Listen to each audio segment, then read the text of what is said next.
I've been searching for another. I've been losing myself. Take me back to feel the wonder, that first love that I found. Don't run away from what you don't let me go. Don't take the world but lose your soul. Don't let me go. Oh, take me back. Take me back. Take me back to the start.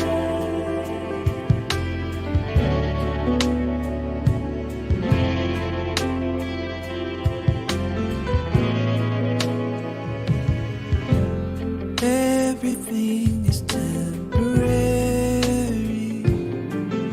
but you will always remain. So even in the ordinary, let me love you the same. Don't run away from what. Oh, don't let me go. Don't take the world but lose your soul. Don't let me go. Don't run away from what. Oh, don't let me go. Don't take the world but lose your soul. Let me go. Oh, take me back. Take me back. Take me back to the start again, where it all began.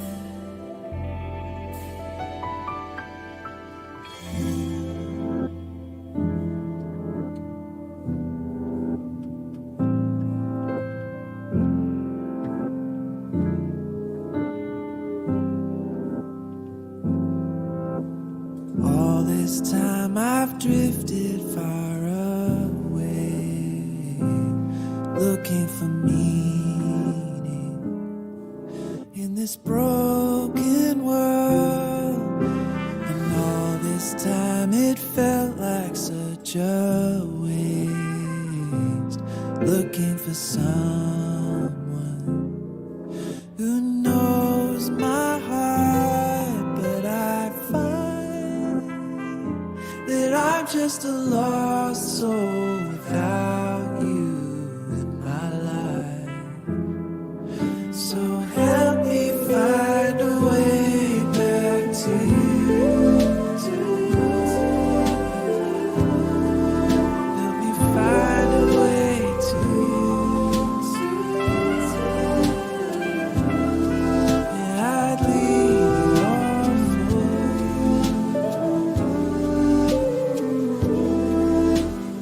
Help me find the way back to you.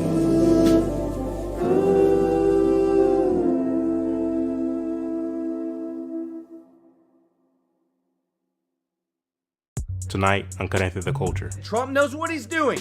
Trump devotees enjoy a temporary victory, which stemmed from a comment made by European Commission President von der Leyen. We stand ready to negotiate with the United States. We have offered 0 for 0 tariffs for industrial goods. Both the EU and the US placed temporary pauses on their tariffs. However, those same European countries are now in talks with China, who imposed a 125% tariff on the US in retaliation to the 145% tariff imposed by Trump. Those steep tariffs go into effect today. Those are going to hurt American farmers. China buys more soybeans from the US than any other country. All of this is hurting small businesses as well. We would love to be able to work a deal. I have great respect for President Xi. In a true sense, he's been a friend of mine for a long period of time. Some say Trump was bluffing by imposing the large tariff on China, but did China call the bluff? Today, China's president broke his silence, and his message to President Trump was clear. We won't be making any deals. China is showing no signs of relenting in this trade war, going so far as to poke fun at the US with AI-generated memes and propaganda content. Unemployment rates rising, cost of living increasing. This all begs the question, who has more to lose in this global trade war, China or the US? Also, I don't want to live around black people.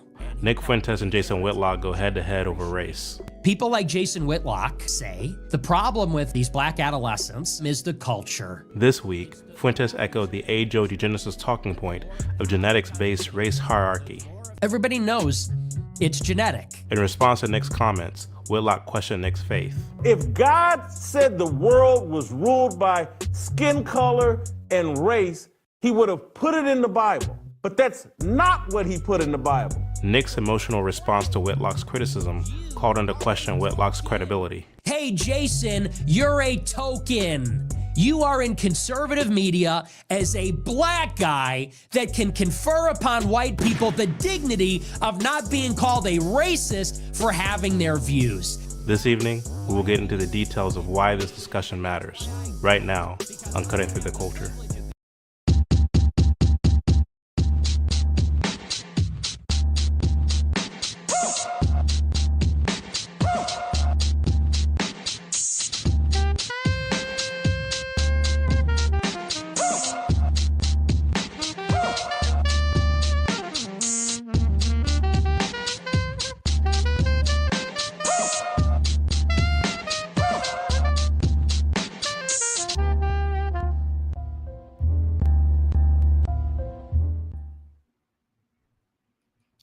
What's up, everybody, and thank you all for joining us on another episode of Cutting Through the Culture. I am Chad O. Jackson, and tonight is just going to be us three guys. Keisha's not with us. She is with family. So we're going to be chopping it up. We had a conversation last week about tariffs, and that was an interesting conversation. We was able to engage with some of your all's commentary, especially Ty. So thank you for your contribution to that conversation, Ty. Thank you all to all the moderators who were able to kind of keep everything in line in the chat last week. And welcome back. Thank you all for joining us this evening. Thank you all for spending time with us as we kind of cipher through the topics of our day. As you can see tonight, we're talking about the ongoing trade war, as well as something that transpired just this past week between Nick Fuentes and Jason Whitlock, as you saw there in the opening. So without further ado, I'm going to go ahead and bring up the guys. How are you doing, Chuck? How are you doing, Blanche? What are y'all up to?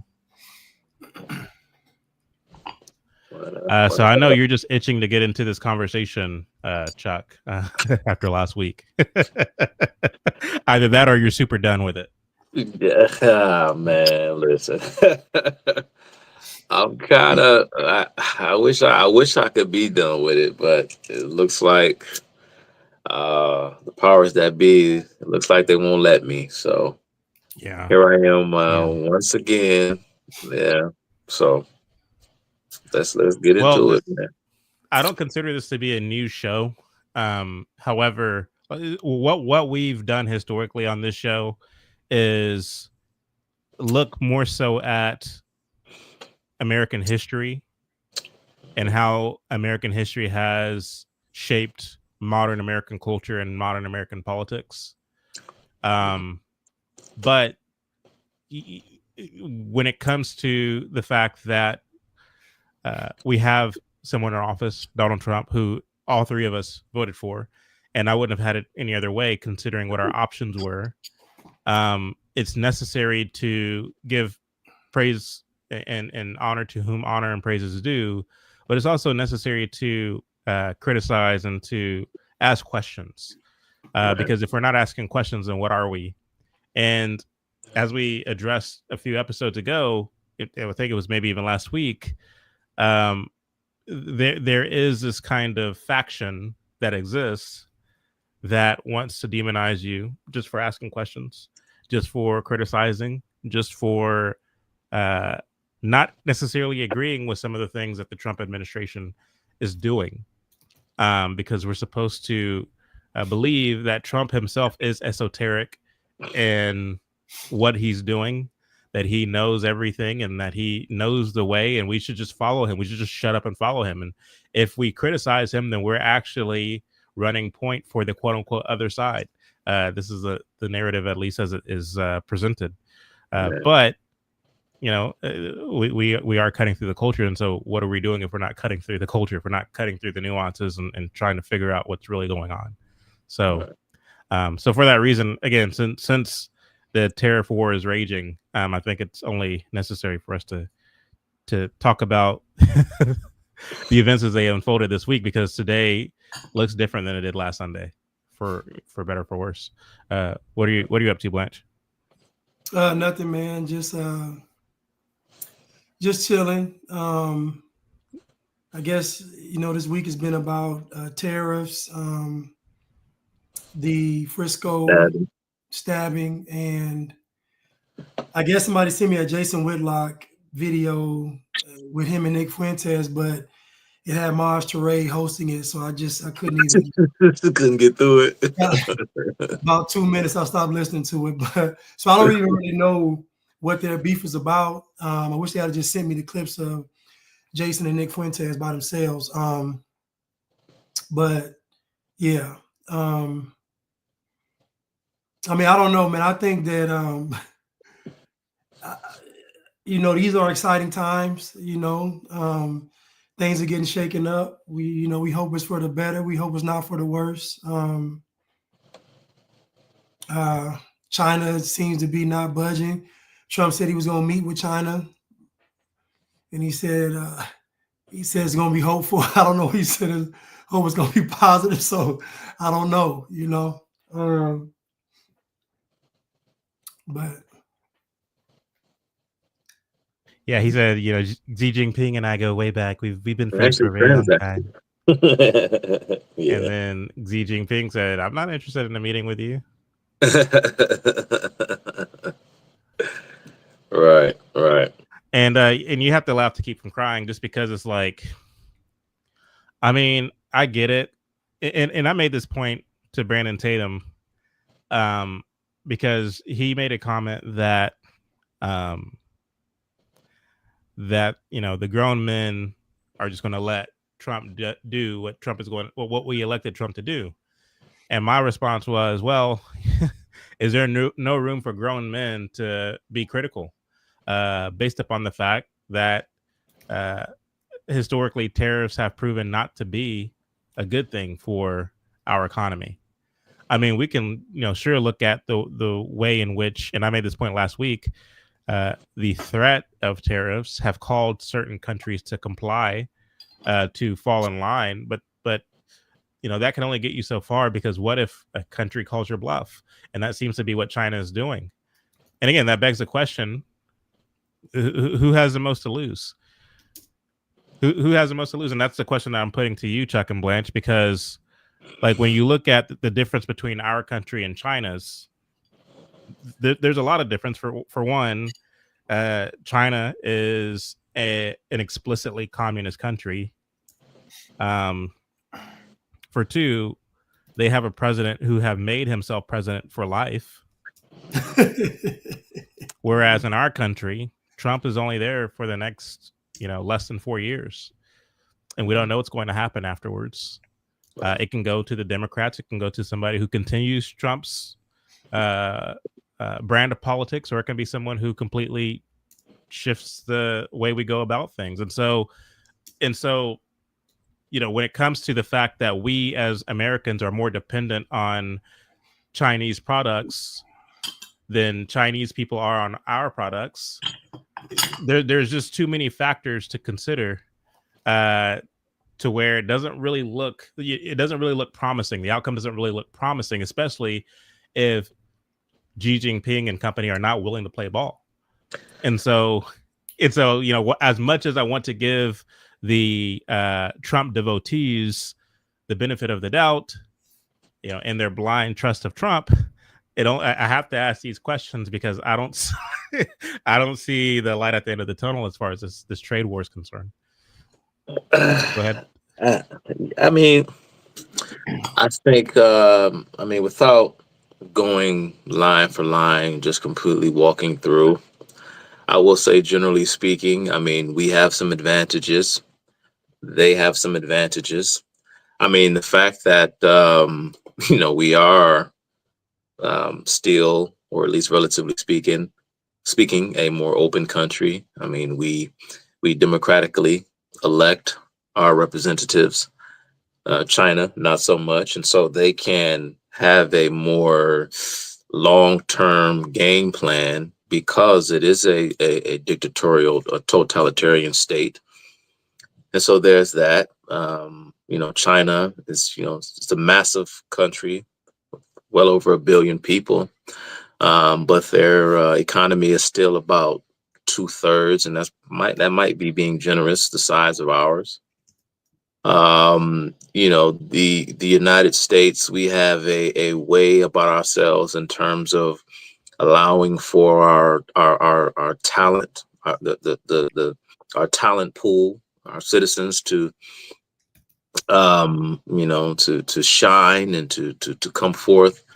And that is really, I think, what is most key when it comes to building wealth, is how does a society allow for the talent laden within it to blossom and to sprout. You only have that in countries where certain ideas and concepts such as freedom and liberty are encouraged.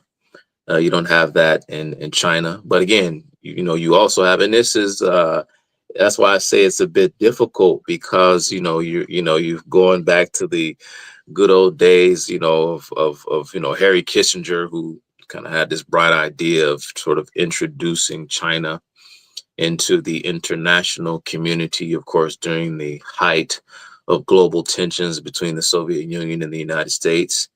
And the long-term goal, generally speaking, was to pull China away from its relationship and reliance upon the Soviet Union. And so this has been going on for decades. And now Trump, saying, "Hey, this has to stop. Okay, someone needs to do something about this." And of course, short of military action on China's mainland, given the technological capabilities that we have as a people, as in human beings today. I mean, you're talking about weapons that have extinction level capabilities. No one is really interested in that at the moment, and so Trump is probably thinking to himself, well, China in some way has to be confronted. And so it's not one of those things that you can just easily, like you mentioned, Chad, just sum up in a few sentences or so. I mean, we may come out on top, and then again we may not. A lot of similar things were said when Ronald Reagan decided to confront the Soviet Union back in the 1980s. But again, things were different, and China isn't the exact same. It isn't the exact same model that the Soviets were in the 1980s, and so things are a lot different. I'm like you, Chad. It's very interesting, and Blanche said it's a wonderful time to be alive. I think that, and Chad, you kind of alluded to something at the end of last show about people kind of having this almost this fundamental belief that it would be a bad thing if China were to surpass the United States as the global hegemon. And I think you said that maybe we need to question that presumption. Correct me if I'm wrong. I believe you said something to that effect. And so maybe this may be a good show for you to expound upon that. But there's a lot, and China is a bad actor on the world stage. We know this, but how this will all play out in the end is anybody's guess. But what I will say, and lastly, Chad, and that's been my major focus, right, is talking about how we assess Trump, how we assess his actions, and You know, he's damned if he does, or I mean, he's praised if he does. I'm sorry, and he's praised if he doesn't. Right? We say, listen, you know, you cannot erect these trade barriers, right? Because these type of actions have bad economic ramifications. Then people say, well, wait a minute. He isn't putting up barriers to free trade because he thinks free trade. Well, I mean, putting up these barriers to free trade because he thinks trade barriers helps the economy. He's threatening to erect trade barriers to bring about more free trade. And so this was all part of the plan, you see. But that's not what he was saying, right? He sat there right in front of Bibi Netanyahu when Bibi Netanyahu says, I am interested. I want 0 for 0 tariffs with the United States. And not even 30 seconds later, Trump was asked that very same question in front of Netanyahu. And what did Trump say? I don't know.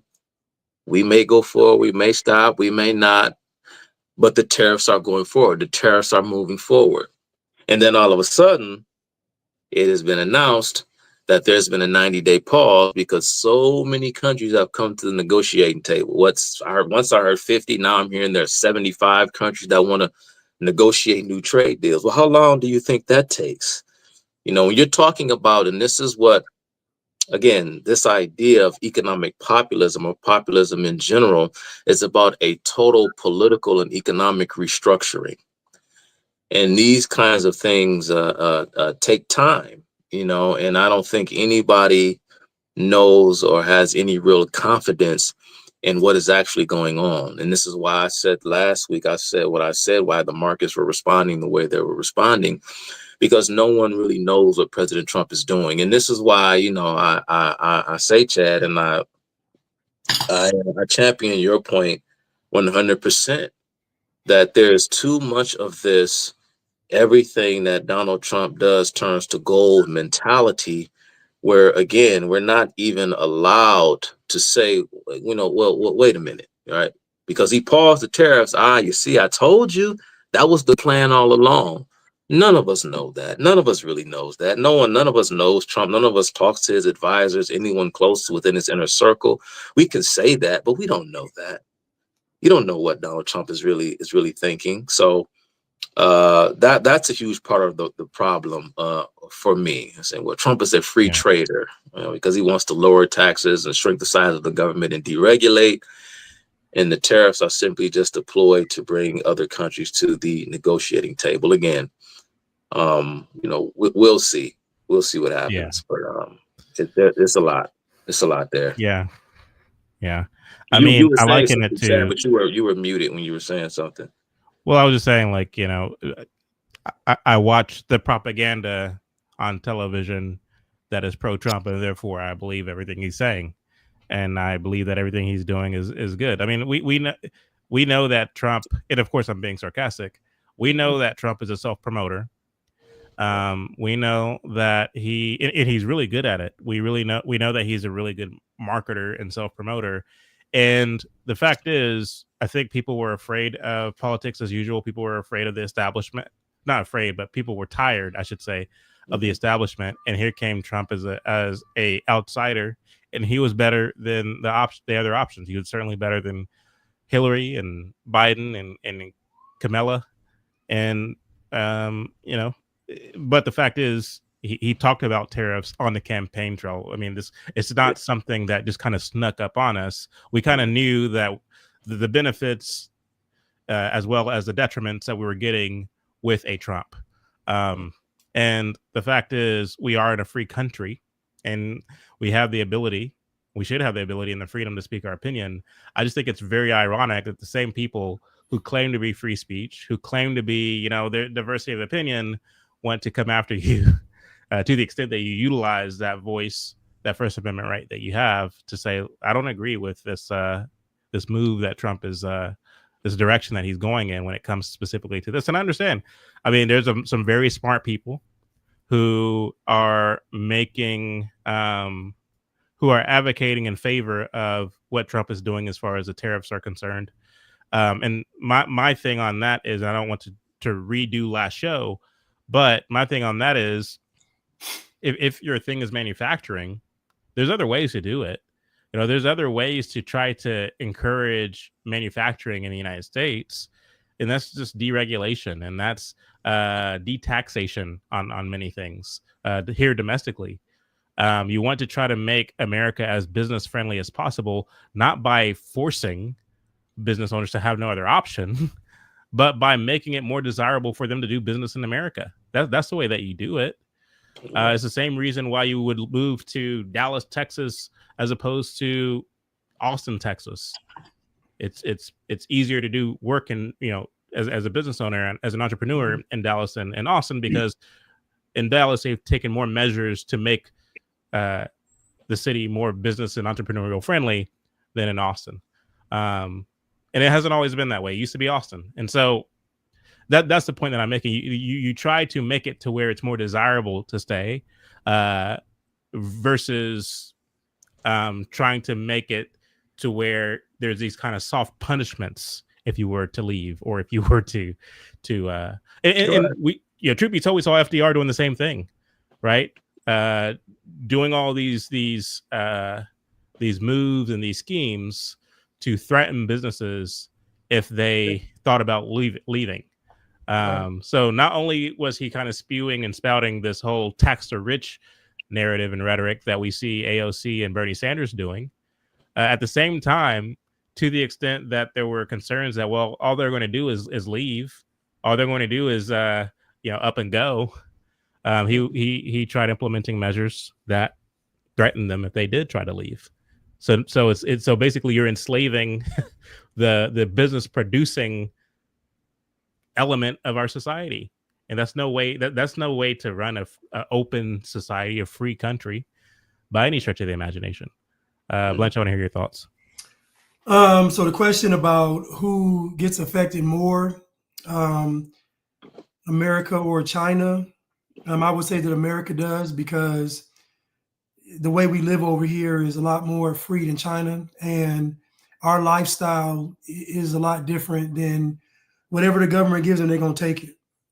So I feel like whatever happens, if it's negative, we're going to get hit the hardest. And it's just that simple. Yes, there are pros and cons, but at the end of the day, I think we suffer the most. And I would say that's just based on how Americans live. And at the same time, whether it works or not, we don't know. We hope it works. At the same time, is it set in stone? Is a tariff set in stone? Is the plan set in stone? Can we reverse course? I mean, all these things matter. Is the chain reaction too great to where we can't reverse, and is too much damage has been done? We're trying to just stall the U.S. out for 4 more years. I mean, it's all these scenarios. But let me ask you this, Blanche. Do you believe that any part of the economy is still affected by the so-called Great Recession of 2008? I mean, here we are in 2025. Do you think that there's any part of the housing market, or I guess the economy at large, that's still impacted to any extent by the Great Recession of 2008? I don't know. It's kind of hard to say, because the housing market got overinflated just a couple of years ago. Like, it was ridiculous. So I don't know. I don't know how much that effect had on what we see today. I don't know. I would say that houses are more unaffordable now. I guess I don't know. I don't know how much that contributes from what we went through in 2008. I know the house of my home at that time, it dropped in value, went down half during that time. So, and now that same home is, I looked it up, it was $480,000. So, I mean, I don't know. It'll go down, then it goes back up, because that's what foreclosures do. That's why even if you have a foreclosure in your neighborhood, it drives down your property value.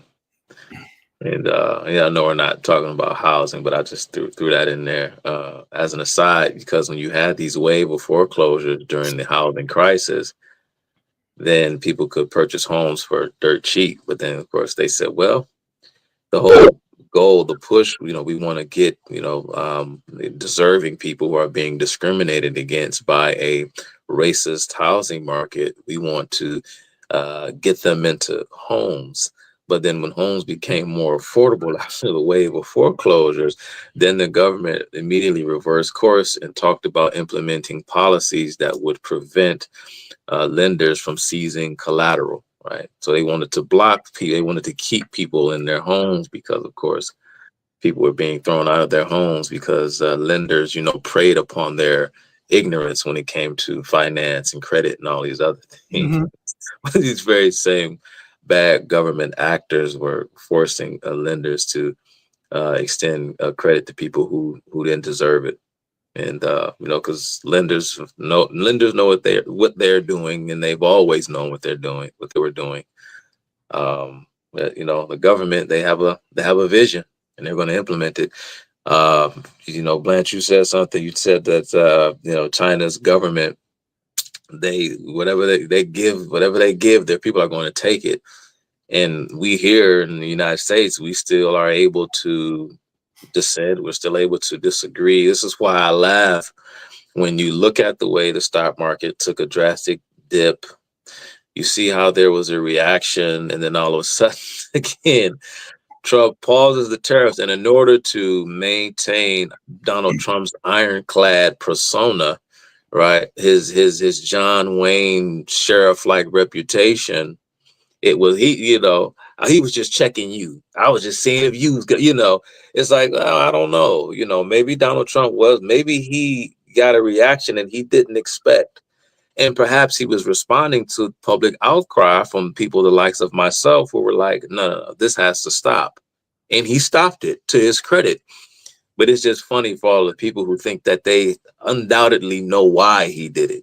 I mean, it's amazing to me. It wasn't so much that we were like, Trump, stop. He stopped because he was going to stop all along. See, you ain't even know. See, because Trump is so much smarter than everybody else. And to me, I mean, that's just a dangerous trend that I am seeing within political discourse today, particularly amongst those of us on the so-called right. I don't know, man. It's a weird thing, man. It's a weird thing to see this.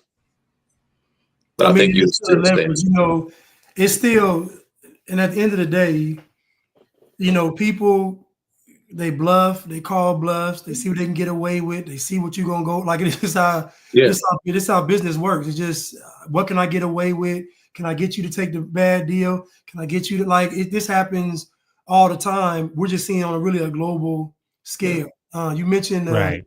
You mentioned the even Xi Jinping. He has an image too to his people. He has to be seen as this stern guy that doesn't bend or fold either. So his reputation on the line as well. He has to have the same poker face as Trump. The only difference is Xi Jinping is serious about he ain't gonna budge at all. He ain't playing.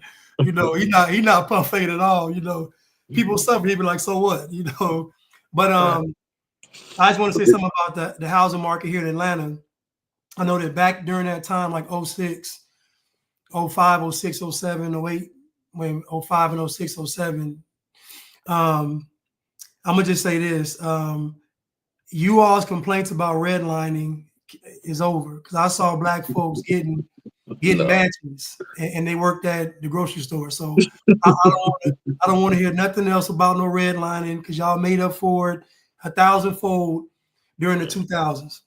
Mm-hmm. Yeah. My point in bringing up the housing market is to say that there were decisions that were made that had reverberating effects well after 2008. And I hear people saying that, well, tariffs aren't the end all. They're just a tool in the belt. And people say that as if that, decisions and defects to the global market can have reverberating effects well into 2050. Mm-hmm. I don't think it's wise to kind of play fast and loose with that language, as if, oh, he's just bluffing. Well, you have world, the economies of every nation in the world kind of at stake here. They listening. that of investors and markets, and I mean it's really nothing to play around with.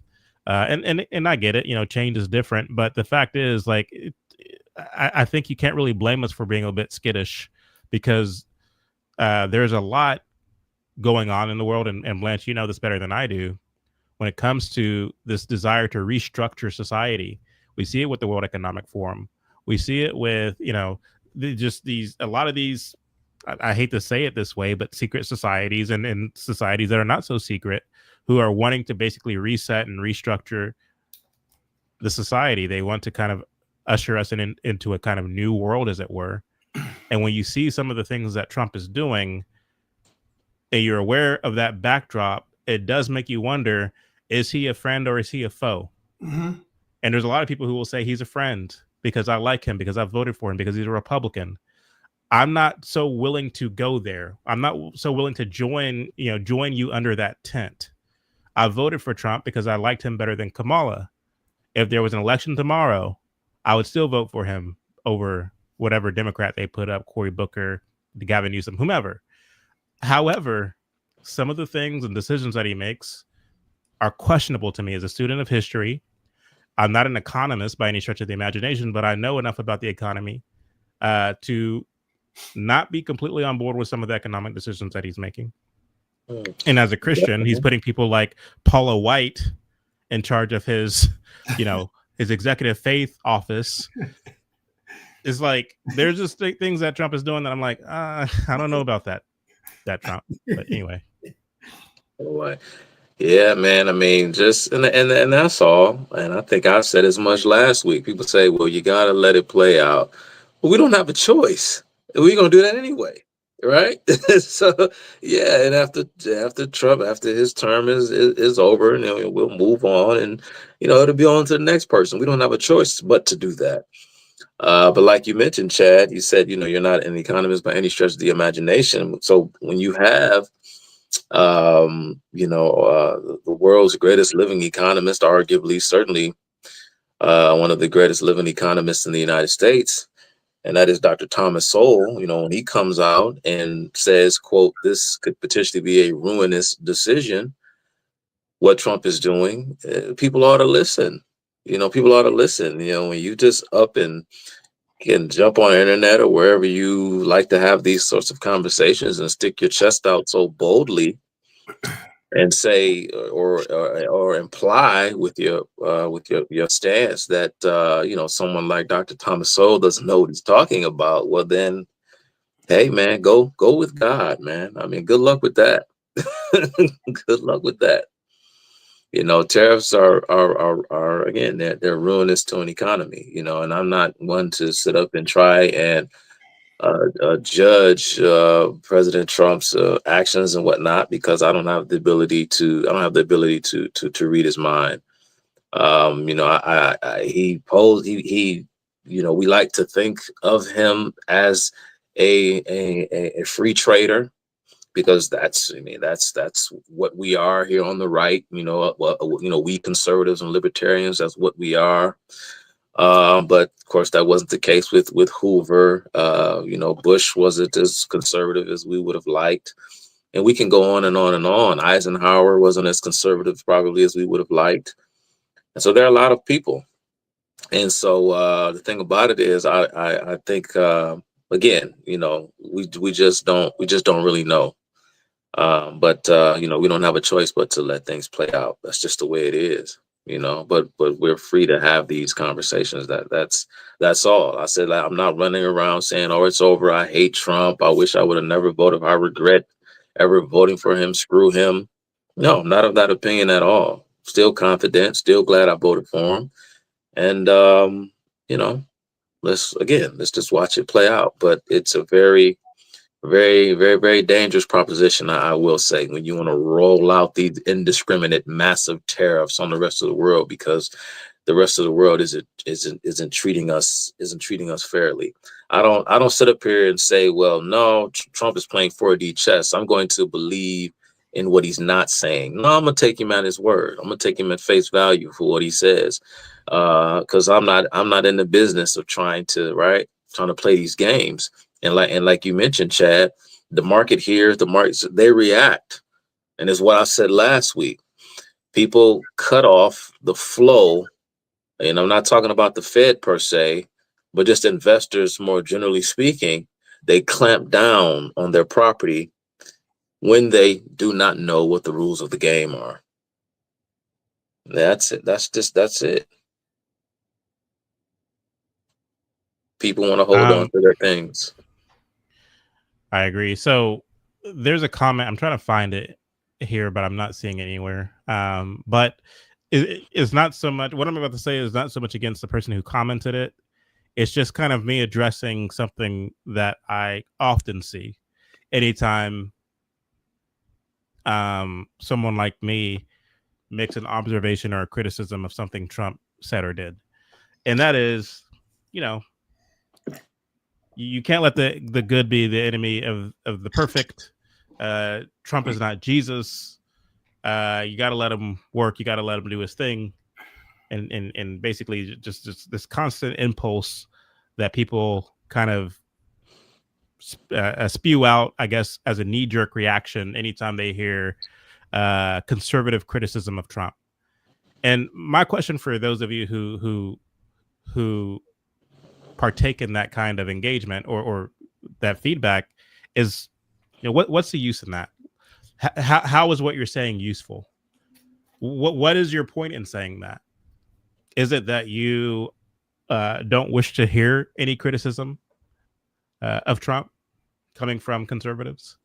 Is it that you wish that folks who do have something worthwhile to say, that you hope that they will just keep their mouth shut? Because, hey, he's not Jesus. There's only one king on the throne, and that's Christ. You can't compare him to someone who's perfect. Or you can expect him to be perfect.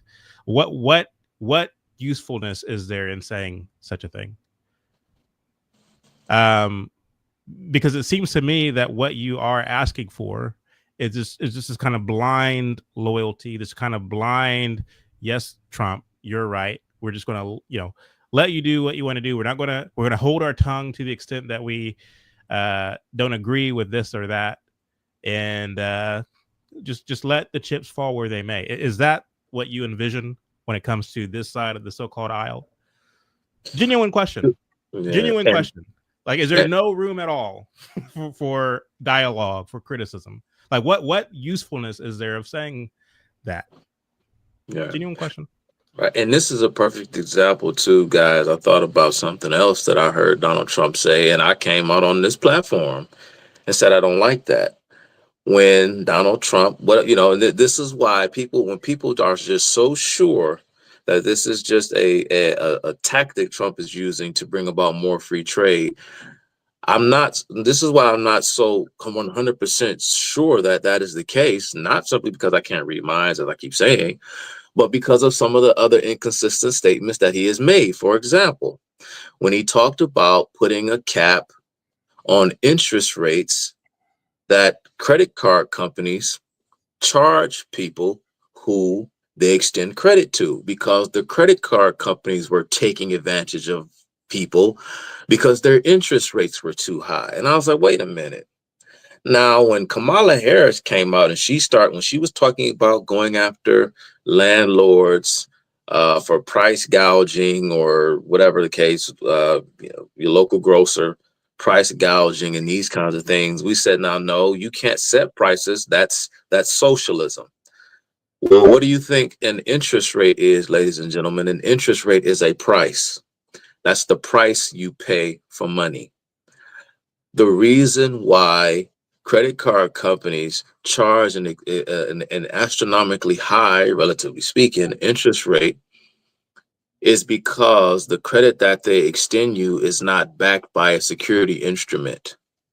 So what that means is, you see, and this is why, to go back to Blanche's point when he said he don't want to hear nothing about redlining anymore, because a mortgage for the longest time in American history has been the easiest thing to get, the easiest thing to apply for, because of the strength of the security instrument, aka the collateral. You're giving someone a credit card, and if they don't pay you back, then there's nothing that they can do about it. It's nothing that they can confiscate in exchange that is something of equal value. They can go after you, hit your credit score, and it'll make people not want to extend credit to you in the future. But they charge you high interest rates because credit card lending is extremely risky. Because if you are an individual, you have a certain set of priorities and you have to meet every month. You have bills you have to pay, right? And so the reason why mortgage lenders are the interest rates are lower on mortgages is because of the importance that one places in their life for shelter. If you're short on money, you lose your job, or if something happens, you only have a certain amount of monies to spend every month on your debts, you're going to make sure that your mortgage gets paid first. You're probably going to make sure that your car loan gets paid second if you have a loan on a vehicle or something to that effect, right? The credit card company, the credit card is going to come last, right? And so that's why credit card companies do that, because they know that they're the furthest down on the trough, which means that giving you credit is extremely risky because they know that you don't prioritize your credit card bills. So the only threat that they have to induce you, to entice you to pay that credit card bill, right, is to try to, of course, get it paid off before those massive interest rates and interest hikes start to kick in. They want to incentivize you to pay.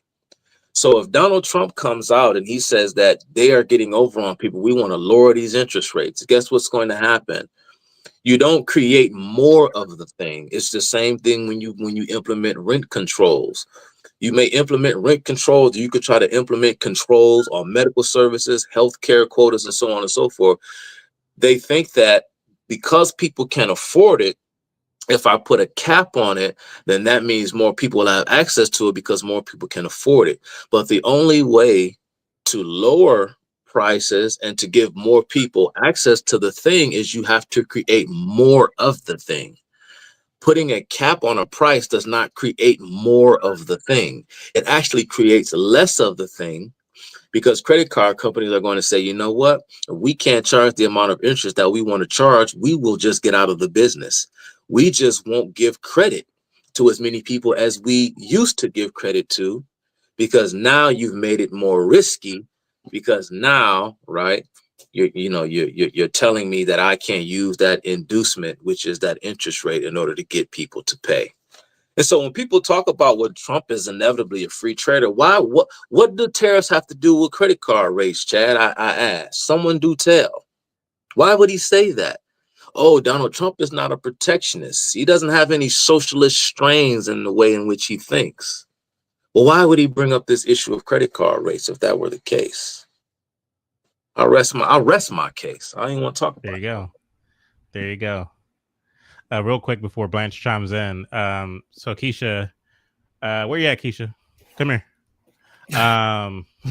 She said, I don't know if you all discussed this already, but I wanted to know what you all thought about China manufacturing our drugs, food, etc. Is that a national security issue? And I would say yes. Yes, I said that. Say yes. I said that. Certainly it is a national security issue. And I mean, maybe I don't know all the details and the facts. Maybe I'm not privy to the things that those who work at the bureaucracies and those who are in Congress know. But I'm of the opinion that, and I know Chuck will likely disagree with this, but I'm of the opinion that we should just cut China off completely when it comes to trade. And because the thing is, and this goes back to the question that Chuck put to me earlier in terms of the race for world dominance, because people tell me this all the time, especially when I get to criticizing the emergence of artificial intelligence. Anytime I'm criticizing the emergence of artificial intelligence, one of the biggest criticisms that I get is, well, China is also doing artificial intelligence, and we don't want to let them dominate in this industry, because if they do, they're going to dominate the world. Therefore, we as the United States need to get at the head of it. Therefore, we need to invest in it. Therefore, we need to subsidize it, this, that, and the third. And my question is, in this, I kind of see as the lowest hanging of fruit in terms of questions, is why do we need to be, like, what, in your opinion, makes you believe that we need to be the leader in world dominance. Now, that's a question that I think has an answer, and I think Chuck has answered the question when he talked about the Israel v. Palestine debate. He answered it in a kind of roundabout way, but I don't know that most people have a answer at the ready for such a question. They believe that America should be the dominating world superpower for another reason that they were born here, and they think that the country is great because they're in it. But when it comes to this whole business of artificial intelligence, I think that America as a country does have an interest, or should have an interest, in artificial intelligence, at the very least, for a national security measure. Because the way that wars are conducted here in the modern age are very different than they were conducted 100 years ago, and even 200 years ago. And so we live in a ever evolving kind of landscape where wars are no longer fought with cannons and with bayonets and this, that, and the third. Wars are fought in a myriad of different ways, and it is necessary to counteract terrorism and all the things, and to use artificial intelligence to the best of your ability to help do that.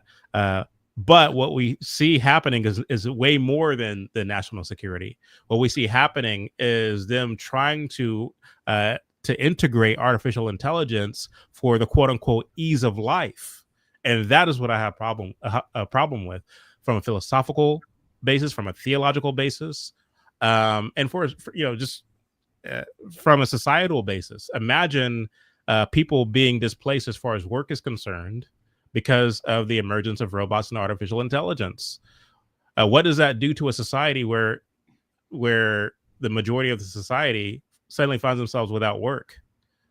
We see what's happened in major cities where you have high unemployment rates, especially in Black neighborhoods. Idle hands are the devil's playground. That didn't start with me. That's an age-old prophecy or proverb. And so it doesn't bode well for a society when you do all these things in the name of ease of life. And so I don't think America has any business subsidizing or investing or putting forth this agenda to expand artificial intelligence for the sake of ease of life, that we might then compete with what China is doing for smart cities and for all the different things that they're putting a lot of time and effort into. I think that's a conversation worth having. Tonight's not the night because we're talking about something else. But this idea of who will dominate the world is a very interesting conversation, and I don't know that most people have the the information to engage in such a conversation. I'm willing to have it, but maybe not tonight. So anyway, go ahead, Blanche. I'm sorry, go ahead. Either one of you. Go ahead, Vlad. I just was laughing because you said you talked about just how the loss of like jobs. And I was cracking up. I was like, "Oh man, Chad is coming off like a leftist. What is he saying?" I'm just messing with you. I know that's not what you meant, but some people would say, "Well, Chad, are you trying to say that the degeneracy and the violence and all the things we see in urban America is the result of the?" So it is the system. It is the structure and systemic oppression. That's why they're like this. You took all the manufacturing hubs away. Okay, so Chad's not so conservative after all. I know that's not what you meant, but some people will pick that apart and splice that one little piece. Hey, and I have an answer at the ready for that. But go ahead, Blanche. To answer Keisha's question, yeah, it's a national security issue, but everything is. For this global agenda to take place, America's gonna have to fall, and it just is what it is. So there's constant threats for America, whether it be through products coming here, whether it be through immigration, where it's all going to be a threat to America, because this is the last place standing that is a quote unquote land of the free and home of the brave. And we see that that's slowly eroding with everything that's being done. And I mean, AI sounds good to people, but it's funny that you all love the Matrix movie, but in the Matrix movie, it's just the same thing happened. Terminator movie, the same thing happened. They let the machines go online and take over, and the end result was humanity was irrelevant. And so, like Chad said, if no one has jobs, what does that look like? Around the world, it doesn't look that bad. We're living in that right now. But for most Americans to be out of work, we've never seen that. We've never seen America be this dystopian thing everybody's dreading. We've seen other countries like this, but not America. And I think that, like I mentioned earlier about who gets affected more, China or us, it's us. It's not going to be China. It's us. We're the ones that care about freedom and rights and policies and politics and orders and rules and structures and law. That's us. The rest of them people around the world, most folks just, they take it on the chin and keep going. So right. I just think that it is a security threat. What are you going to do? People want to make money. People want to trade. People want a free market. Listen, it's a give and take with everything. If you want freedom, this is the cost. I mean, and the cost is you run the risk of somebody coming in. I mean, it is what it is. I think that America needs to get back to her values, get back to who she truly is, because the problem is that America is changing along with the rest of this world. And that's the issue to me, in my opinion. America's getting softer. America's getting weaker. America is adopting, because it's such a quote unquote melting pot and it's such a socialist mindset where we just, even Trump come out and say we're not being treated fairly. It's just the wrong language, because it's a victimized mindset language. No, we're not. No, I want a better deal. I'm not being treated unfairly. I want a better deal. It's a different mindset. And you saying we're being picked on, it's unfair. No. I don't like that. I don't like that talk, because that talk feeds into socialism and it goes to communism. And so we're no victims here. We made a bad deal. We want to come back to the table and restructure it. That is what it is, if you feel that way. But Xi Jinping ain't picking on nobody, and nobody's picking on nobody. We made these deals. We signed. This is all voluntary. It wasn't forced. So nobody's getting picked on. And I do not like that mindset and that rhetoric and that language of this victim mindset. We are a free country, and we made all these choices. So if you don't like the deal, then you propose something else. But don't tell the people that we're being mistreated, like we sitting here getting slapped over the knee. No, that's not what's happening. We made the deal. That goes for anybody. I hear people talk about the Jews run the banks and they got the interest rates. Well, you shouldn't have made the deal. I'm like, at the end of the day, why you make the deal? Right. So people want to make the deal and then cry later when they don't like it. That's not how that works. Don't make the deal. Bet on yourself. But you don't want to do that because you got your eye on the pie. And the pie looks good, as you say, the faster way to the pie is to do this. And guess what? It's going to cost you. So again, turn them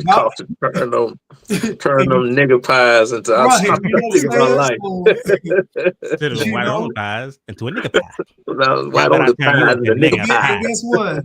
He ran to the nigga pies and burned his mouth up. That's what happened. So again, I don't like the victim mindset, and I don't like this. No, Trump having black folks in the White House for Black History Month, I was disgusted. Like, I'm like, yeah.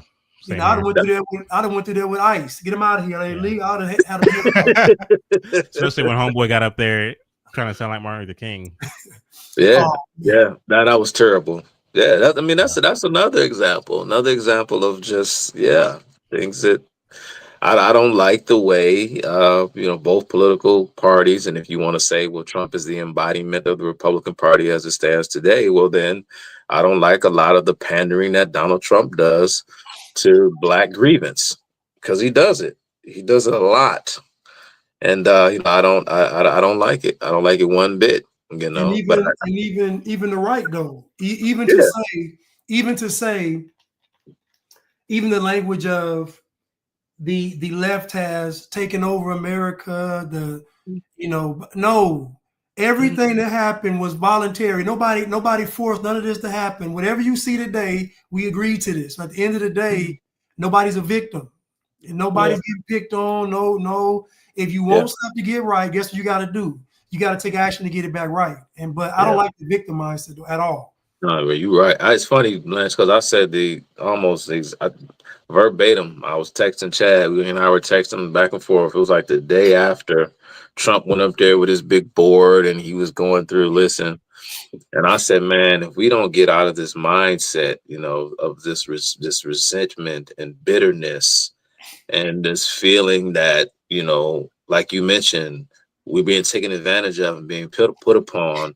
It doesn't matter if someone considers themselves to be liberal or conservative. It is going to be the death of this nation if we don't get out of this mindset, because it's festering on both sides of the political divide. But I have Chad, been the best president for the African American probably since Abraham Lincoln. Abraham Lincoln. I'm sorry. For the African American. That's how you say it. Your Trump impersonation is excellent, bro. You gotta get out of here. No, I was gonna say if you wanted to try to transition into the next topic before I go. Before we do, if not, go ahead, do your thing, man. Before I do, somebody made a comment. Somebody made a comment, and they said, "What?" They said, "What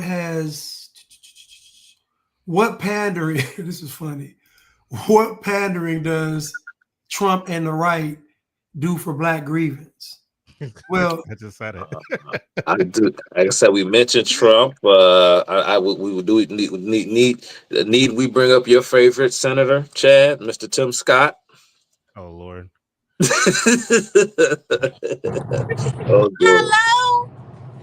Hey. How y'all doing? Well, are you on the road? Yeah, we're driving back home.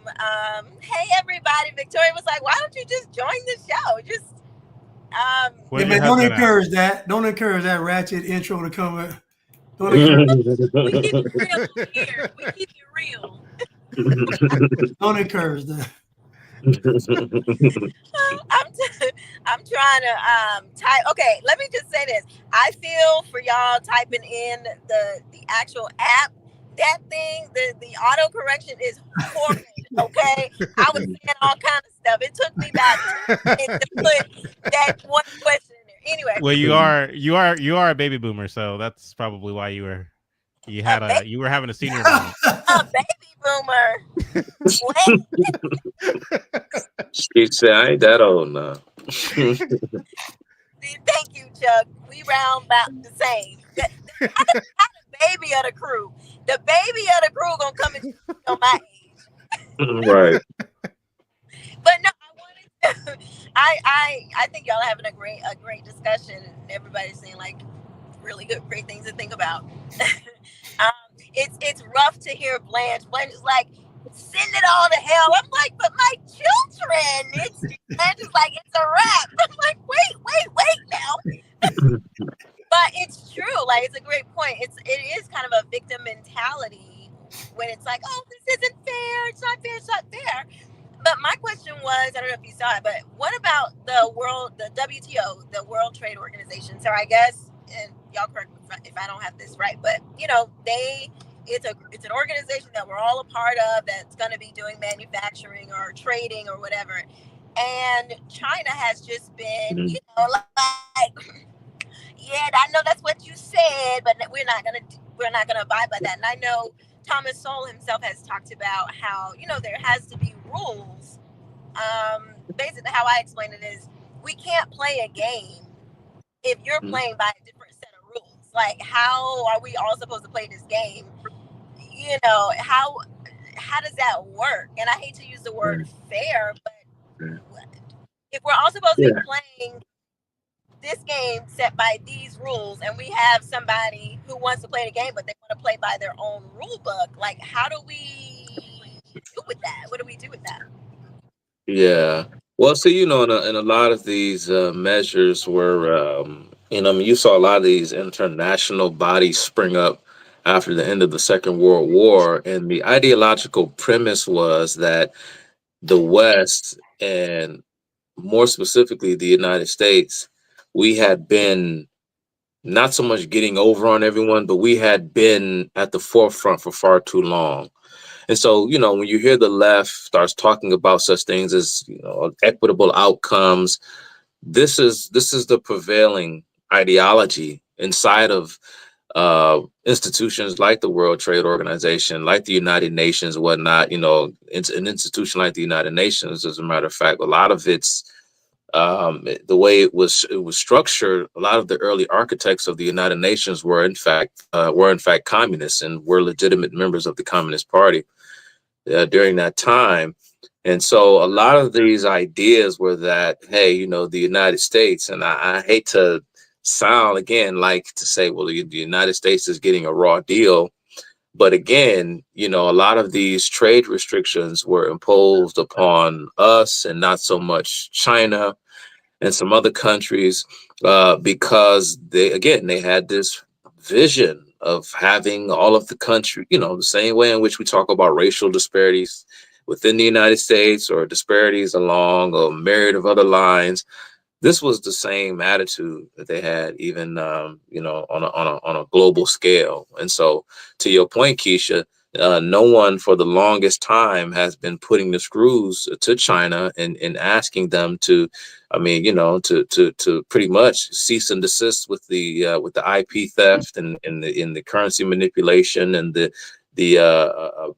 reverse engineering of American goods and products and selling us bastardized versions of our own goods at a cheaper price. All of these things, and no one has said anything about it because we had to help China essentially get to, and then again, with the relationship between the Chinese and a lot of our leading politicians, especially the Clintons in the 90s and the nuclear secrets we gave them. And we just pretty much have given the Communist Party in China, we just gave them the store, just keys to the whole storefront. And it's again, Keisha, so I understand what you're saying. I do understand what you're saying. I really do. So my last question is, and then I'm gonna hop off. But so does that mean that Trump should actually be going after the WTO and those dealings?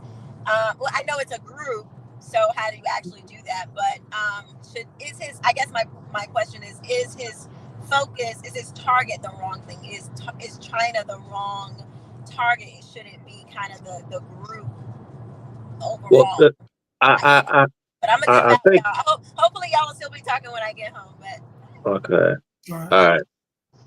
I just think too, just a lot of internal factors inside of a lot of our other countries, and especially like with our allies. There has to be an individual shift in a mindset from country to country, because as you mentioned, Keisha, the World Trade Organization is just one, massive organizations, and a lot of different countries have a say in what goes on in the World Trade Organization. Even though you hear a lot of people talk about how pretty much it is an arm, if you will, of the Chinese Communist Party. And so, how do you regain control of the agenda of a lot of these global institutions? I think it just goes to show you how on a country to country basis, many countries have fallen victim to this sort of socialist and secular mindset. Because again, it can't just be about what happens in the United States. Sure, we consider ourselves to be the global leader, the world leader, but I don't know, Chad. I don't know if where I stand today. I don't know, or from my vantage point, I don't know if every other country, even our allies, are on board with this idea that the United States is, or better yet, should remain the global leader. I don't know if the power brokers within these individual sovereign nations are of that same mindset. I don't know where their loyalties lie. Does their loyalty lie with the United States, or does it lie with the CCP? It's an open-ended question. And this is going to be an ongoing conversation. So, but I want to say that it's not on Trump.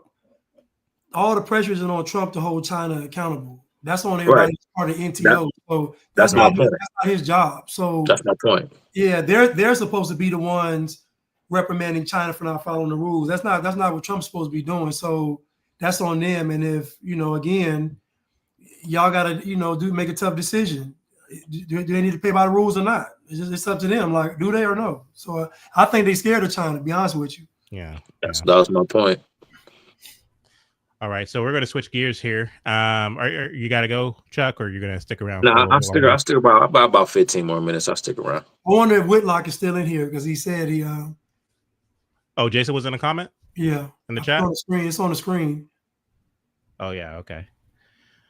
Well, we're getting to the whole Jason Whitlock and Nick Fuentes situation.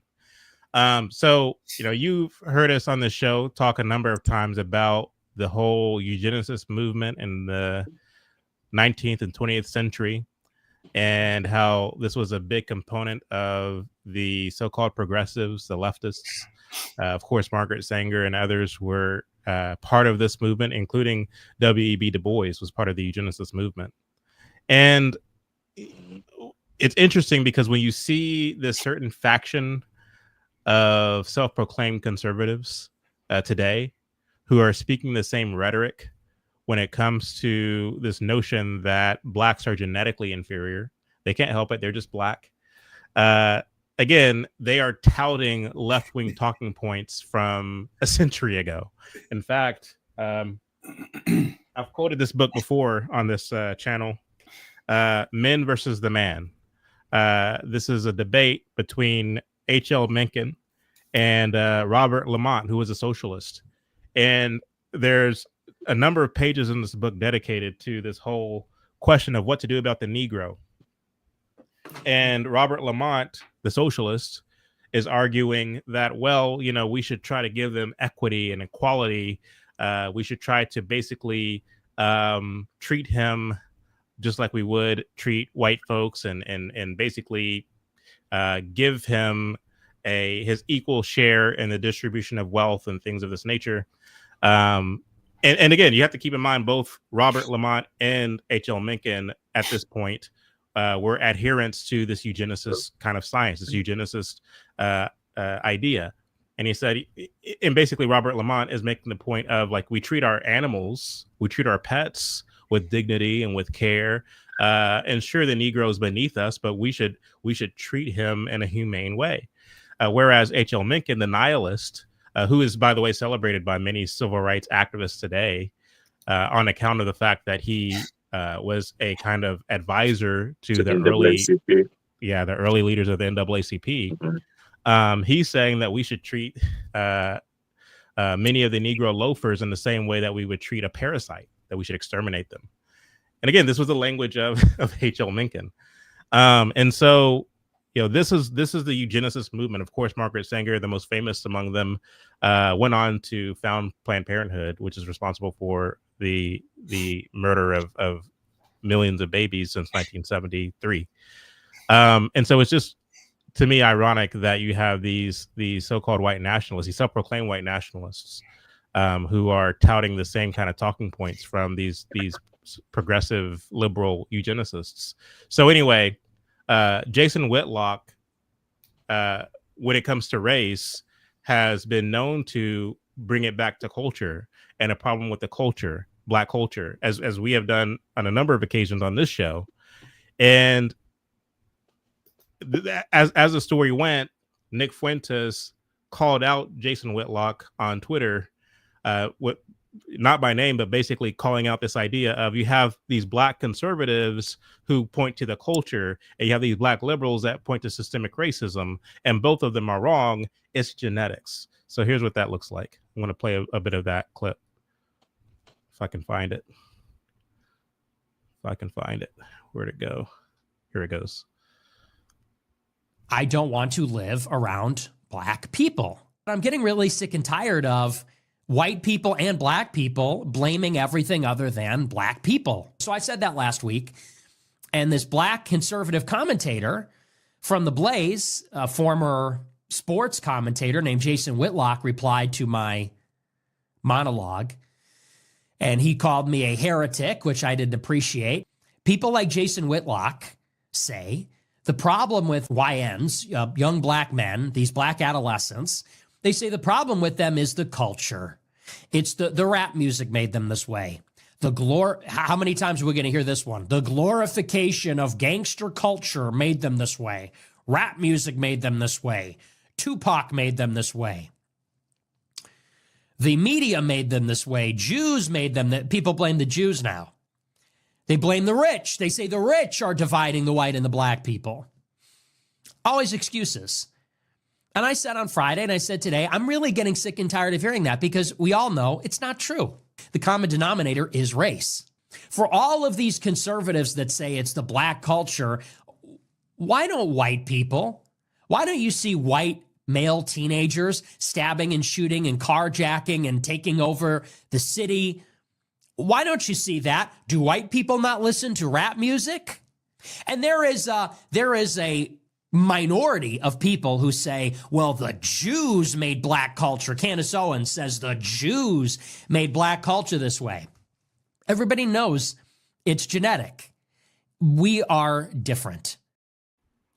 So Jason called Nick Fuentes a demon, and I think it's fitting, actually, because one of the attributes of Satan is that he takes so much truth and mixes it with lies in order to mislead you, in order to lead you astray. And that's exactly what he was doing there.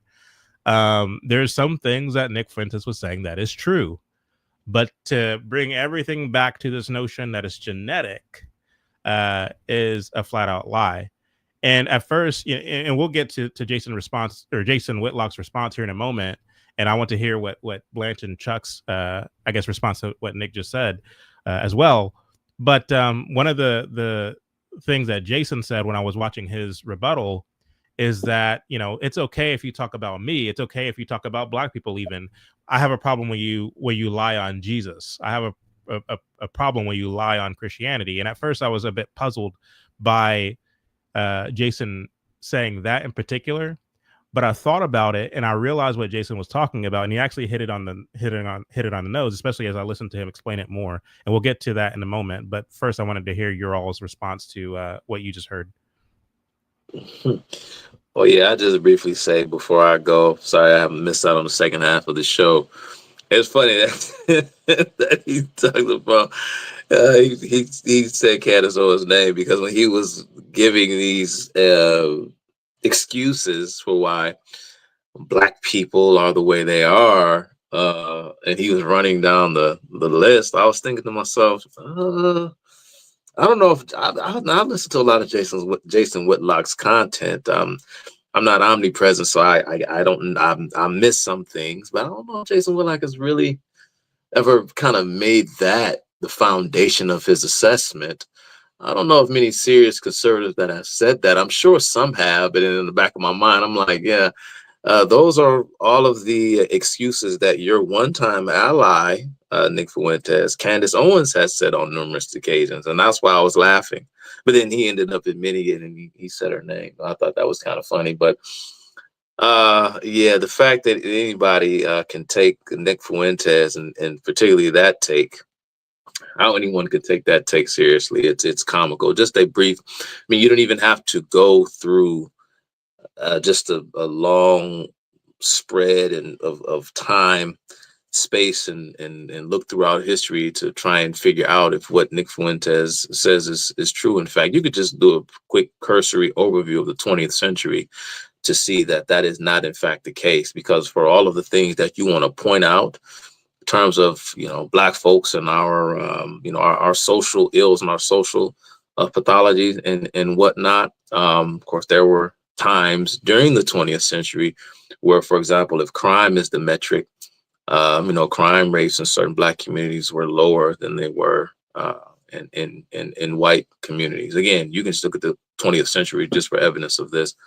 Black folks weren't always this way, so to speak. This idea that there is some gene. I thought phrenology as a science was dead. Apparently not. I guess there's some part of the brain that black folks have, that's overdeveloped or perhaps underdeveloped, which is why again, there is no serious scientific basis or genetic basis for what Nick Fuentes is saying. It's a shame that we even have to try to amass a Not even defense. a It's little bit. Like I went to Chuck's Yeah. house when I was up in Detroit, and I had the privilege of meeting at least one of his kids. And based upon my meeting one of his kids and having heard Chuck talk about this particular child in question, when you meet Chuck's kids, you can see a very jarring difference between this child and what you would see at a typical black school in the inner city somewhere. Two different characters. And the same is true of my kids, right? If you were to meet my kids, because we're homeschooled, because we live under a certain culture, because we attend a certain church and we hang out with a certain group of friends, we just live different, culturally different than what you would think of as black culture. And as such, my kids are interested in things that are different than what a lot of black kids are interested in at a inner city school. They're interested in a different kind of music. So it has a lot to do with the culture, to Jason's point, and has very little to do with genetics. To basically broadcast, to basically look at an entire ethnic group of people and say you're genetically predisposed to be inferior on the basis of what exactly? I think it's wrong scientifically, it's wrong philosophically, it's wrong theologically. On every front, it's just wrong. And I'm not even making an emotional argument. It's just Right. I don't know. Anyway, I didn't mean to cut you off. Go ahead. No, I'll let y'all cook, man. I'm gonna be watching, but I gotta get out of here. Y'all can go ahead and address Amy Smith's questions and the typing in all caps. I guess she's screaming at us. So y'all go ahead and handle that, man. I'm gonna check y'all out though. Y'all be smooth. See y'all next week. Take care.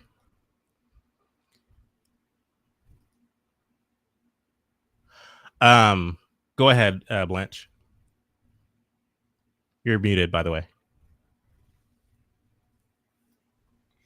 I think the problem with a lot of critiquing of black people, it's not done from a objective stance, meaning that the end product must mean the origin was flawed. So the beginning must be flawed for the ending to be this flawed. And I say all the time that black people are not suffering from anything that's genetic. It's not DNA, it's not genetic, it's cultural.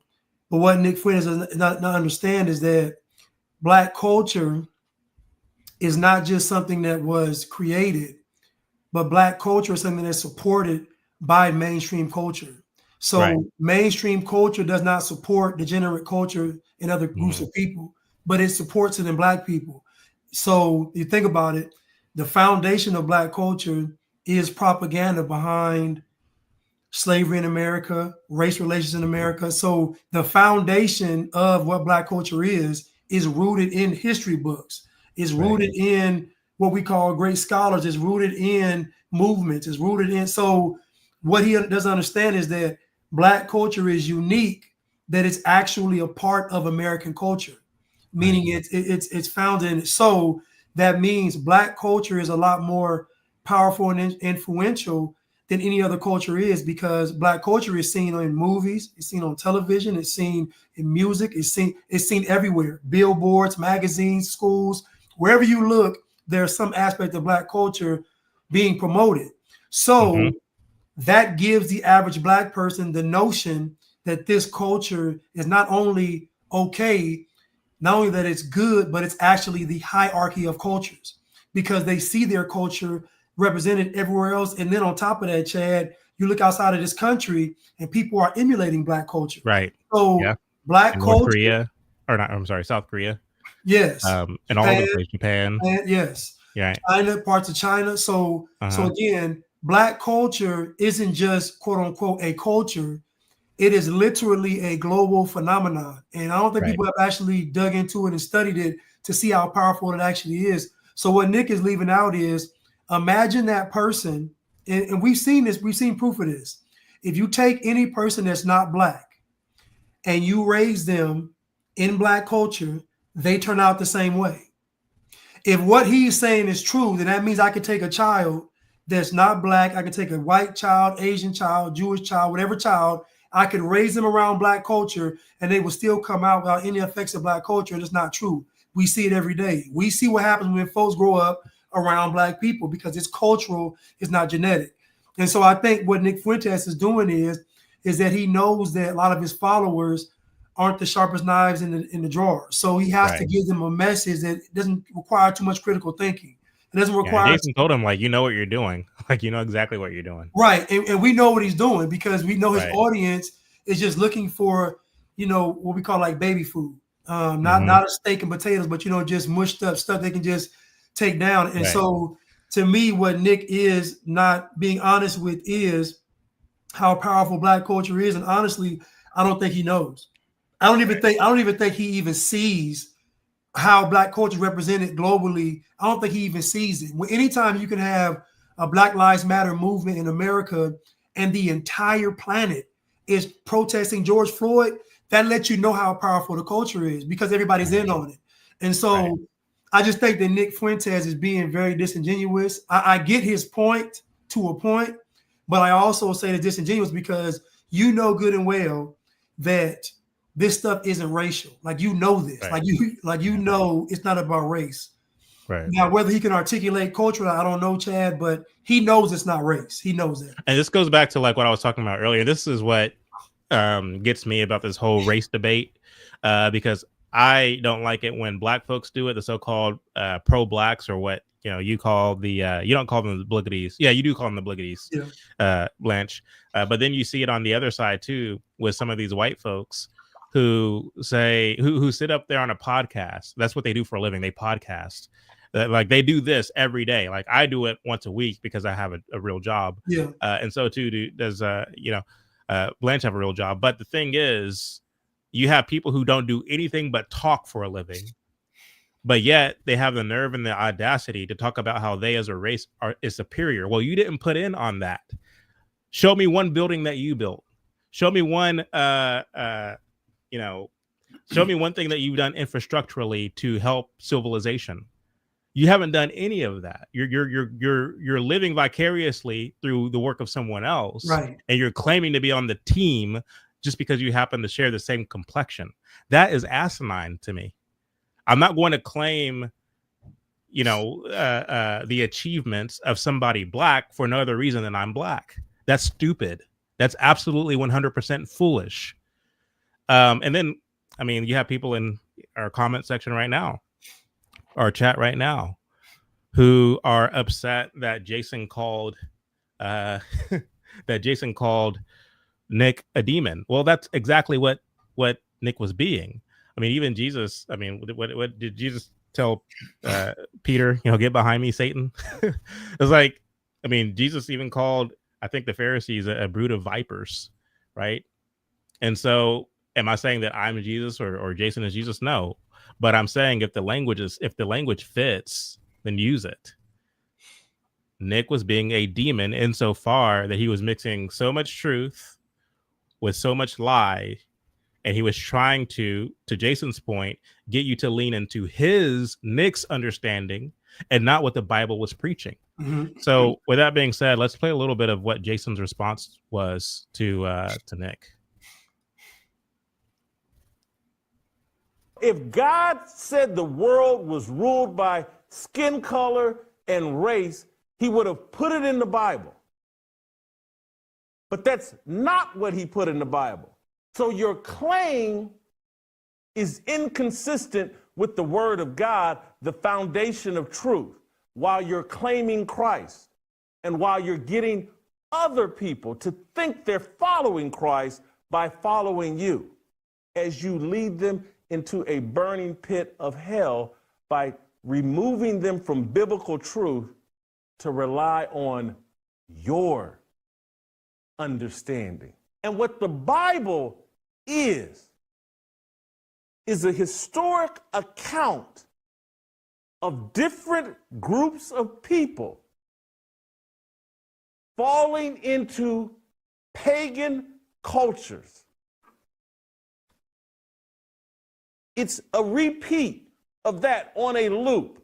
The children of Israel giving into pagan cultures, pagan customs, idolatry, and dealing with the consequences of them falling into pagan cultures. I couldn't have said it better myself. I mean, we talked about it a few weeks ago, how the Israelites, they wanted to be like the pagan nations around them and have a king in the same way that the pagan nations had a king. They didn't want to be ruled by judges, and they didn't want to have, to be ruled by the Mosaic law that was laid forth for them as a people, that they might be set apart. They didn't want to be set apart. They wanted to be like the world. And so God gave them over, and they chose Saul as their king. And we all know how that went. We all know how that turned out for them. Right. And so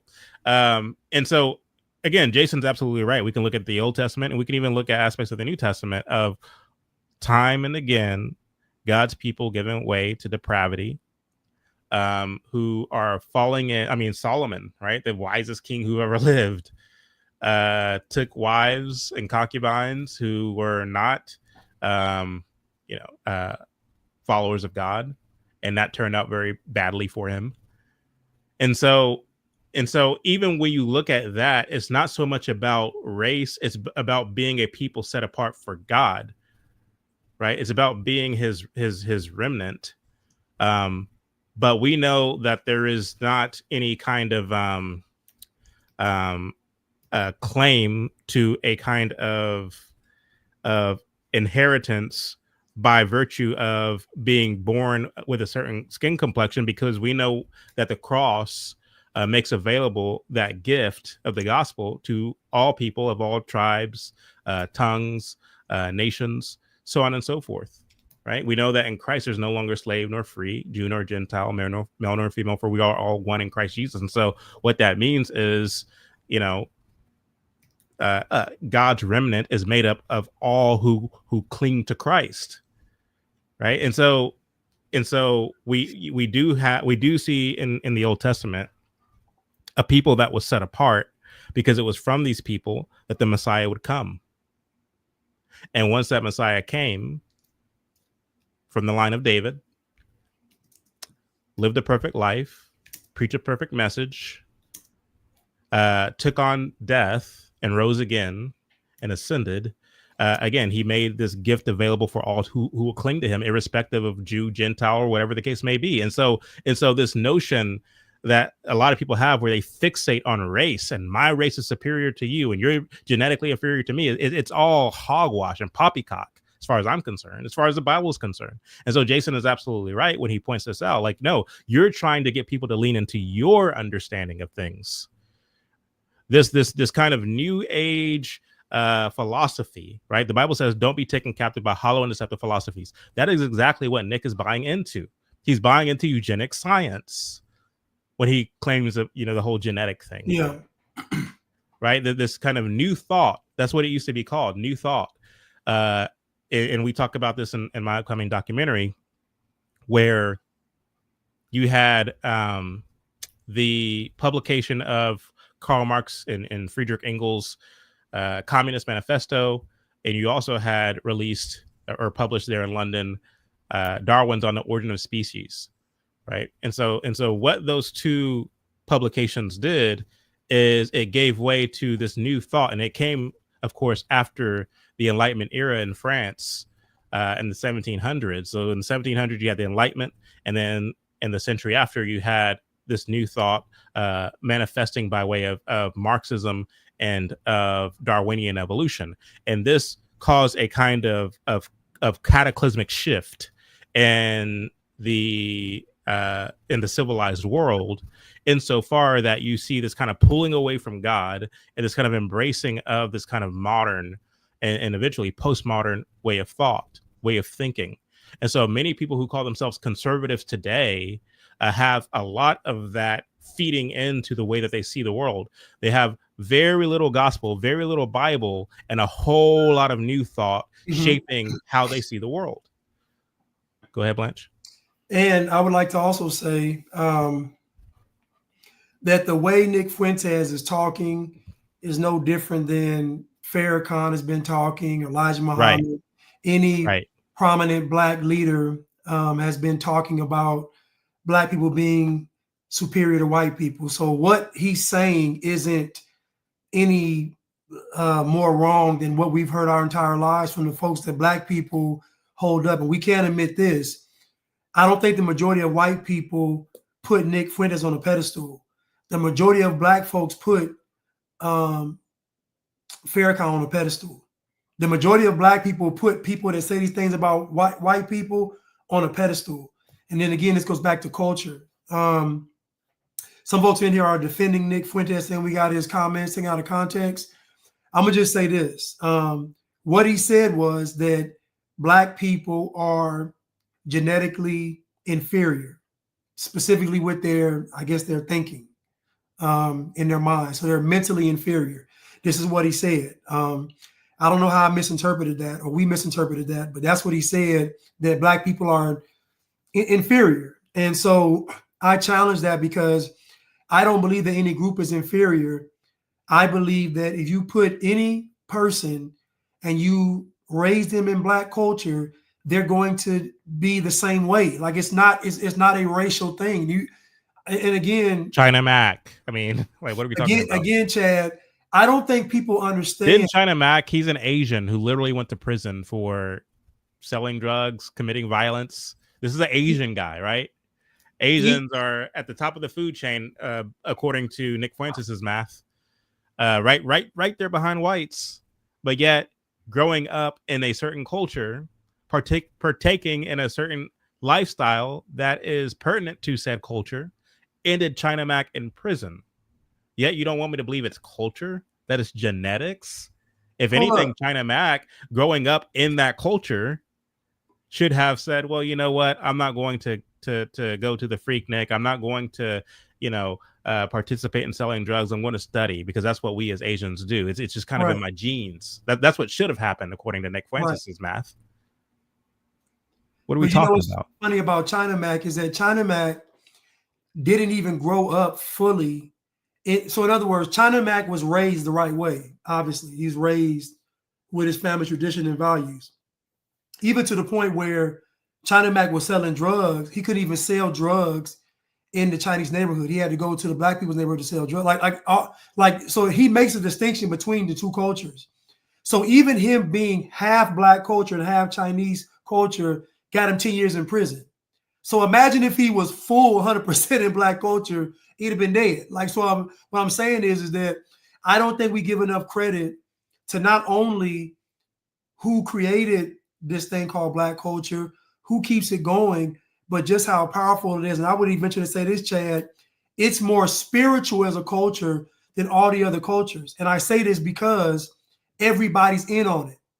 It's not a culture where, like, I don't know about Chinese culture, but what I see on TV or what I might read somewhere, but I don't really know. I have to go over there and be in the culture. But I guarantee if you ask anybody around the world, what do Black folks do in America? They're going to have something to say. They're going to have a list of things to say of how Black folks act in America. And you can say, well, it's based on the media, but I'll say that's my point. You can say it's based on movies. That's my point.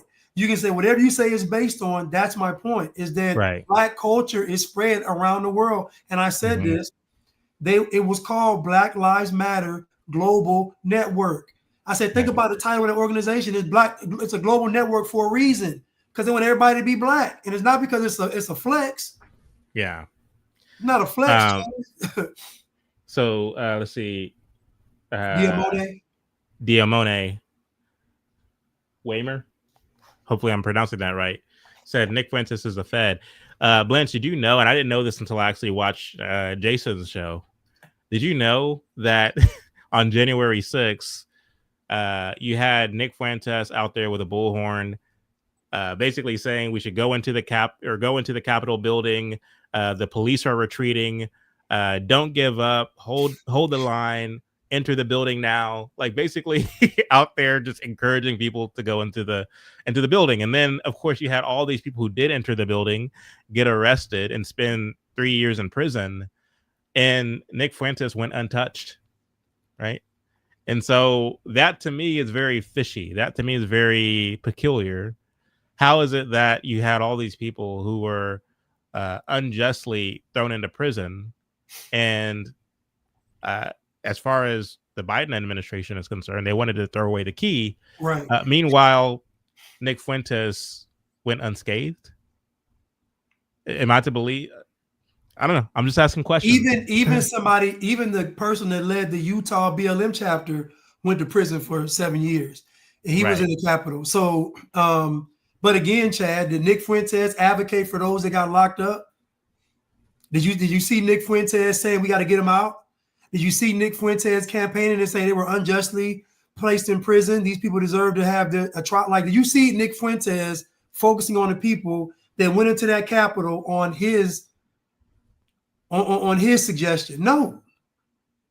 Right. So you're telling me that Nick Fuentes, we got him all wrong and we don't have him figured out right, but all I know is the man told folks to go in the Capitol. When they went there and got a punishment, he's nowhere to be found.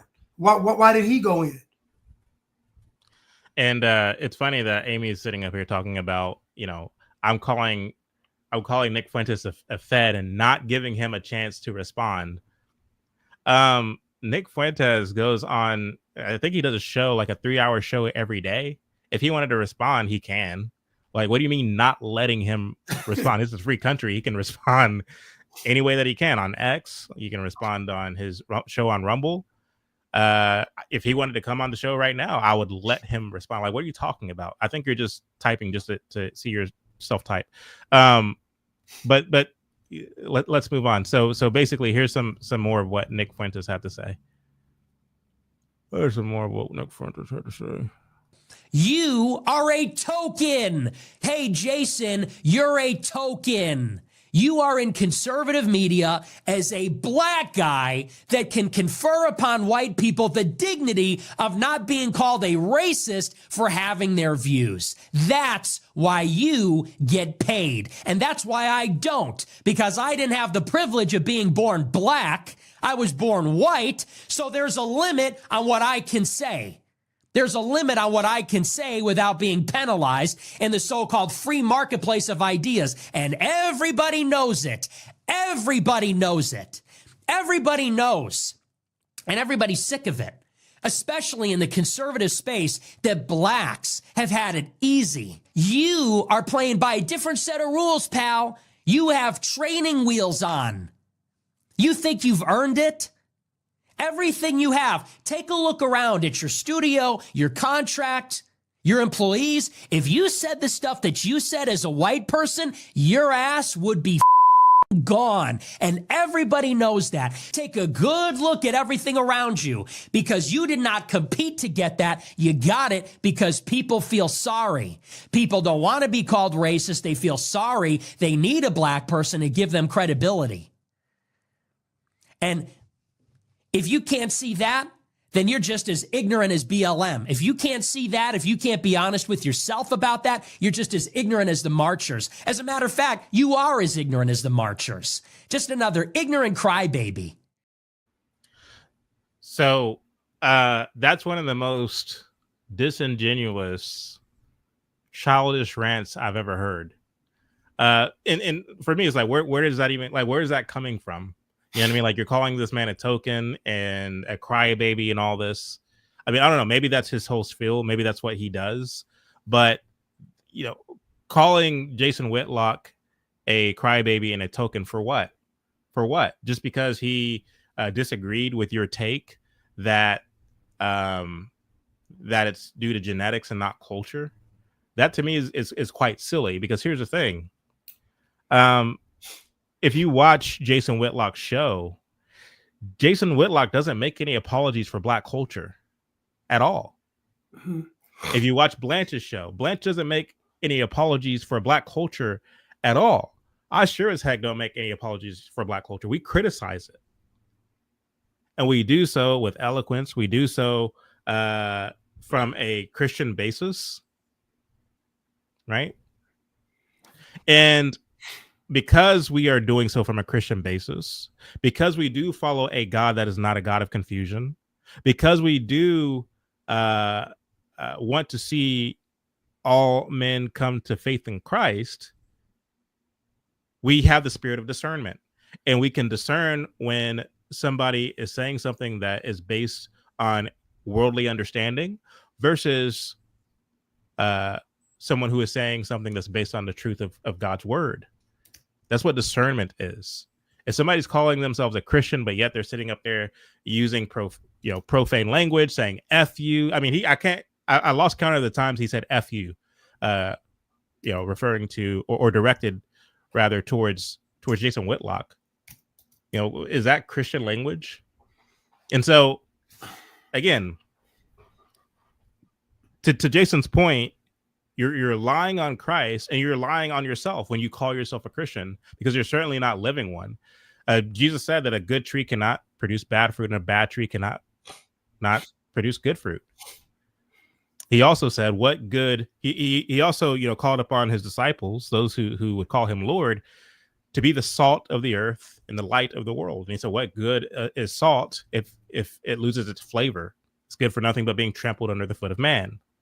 Right. And so, to the extent that, because and I know I'm all over the place, but bear with me. He talked about, well, the difference between me and Jason is Jason gets paid by the blaze. He gets a check every week. I don't even have a credit card processor because everybody canceled me. All the banks canceled me. He said that I'm on Rumble. I'm not even on YouTube. And so he's saying that he had to kind of go underground and to do a show, because the things that he say are so extreme that none of the mainstream will allow him to be on their platforms. So this is the point that he makes. And I would venture to say that he believes that he has been banned and canceled because he's telling the truth. That's what he thinks in his head. And so he, whenever Jesus said that, remember, if the world hates you, remember it hated me first. I'm sure that Nick Fuentes thinks that Jesus is talking about him. But the fact is, the reason why you're treated so poorly in these public spaces isn't because you're telling the truth. It's because you're scratching an itch, right? You're scratching an itch from a people who want somebody to blame. In the same way that you have these progressives and these woke folks who want to blame the system, who want to blame systemic racism, who want to blame, the white man or Western civilization or whatever the case may be, you also give your audience someone to blame. I mean, that's what you're doing. For one of the things that I hear Blanche talk about often is character and faith. He talks about how God has given us all a measure of faith. And he talks about how Black culture produces poor character. And so when I listen to someone like a Blanche, even though he's being very critical of Black culture, even though he, is lacing it with humor and with commentary, and it's just an amusing show to watch, you come away from it not hating Black folks, not hating anyone for that matter, but really, if you're listening to Blanche honestly, a desire to repent. You're convicted, especially if you're somebody who is living in Black culture, right? And he certainly doesn't give white people a pass to hate Black folks, because it's not about hatred. Jesus looked upon the crowd and he had compassion for them because they were like sheep without a shepherd. So we, as his remnant, as his followers, as his disciples, are supposed to have compassion for people. Jesus basically hung out with the people who were considered the scum of the earth, the people who were despised, because he wanted them to have new life. And he also wanted the Pharisees to have new life, but they thought that they already had the key to life, right? And that's you, Nick Fuentes. You think you already have the key. You think you already have it figured out. And you're just walking around calling yourself a Christian. And to the point, you're lying on God. I mean, I don't know how else to put it, but you're literally lying on God. And I rebuke it.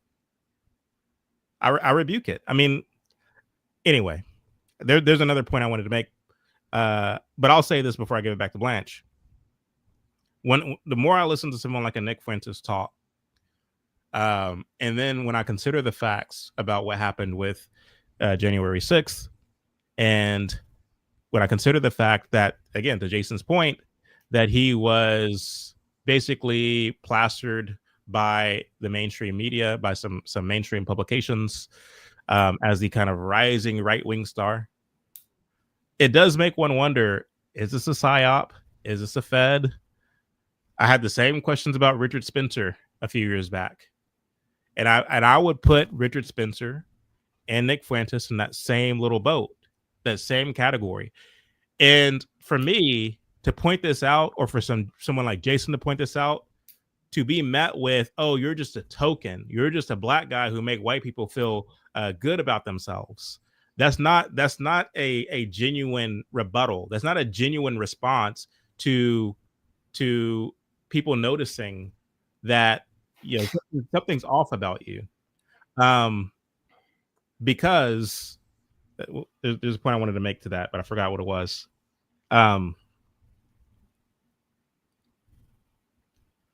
But yeah, that's not a genuine response. I totally forgot. I had it. I keep having the point, but I keep forgetting what it is. Anyway, go ahead, Blanche. So somebody put in the comment, Amy said that ye without sin cast the first stone, judge lest ye not be judged. So again, a lot of you all read the Bible without understanding. I don't mind being judged, therefore I judge. You are welcome to judge me. The Bible is talking about people that judge and don't want to be judged. I welcome judgment. Chad welcomes judgment. Everybody on this show welcomes judgment. We don't silence you all's comments. We don't silence criticism. We let you all speak freely. So we don't mind being judged and we don't mind judging. Again, Nick Fuentes is not a conservative. He is not on the right.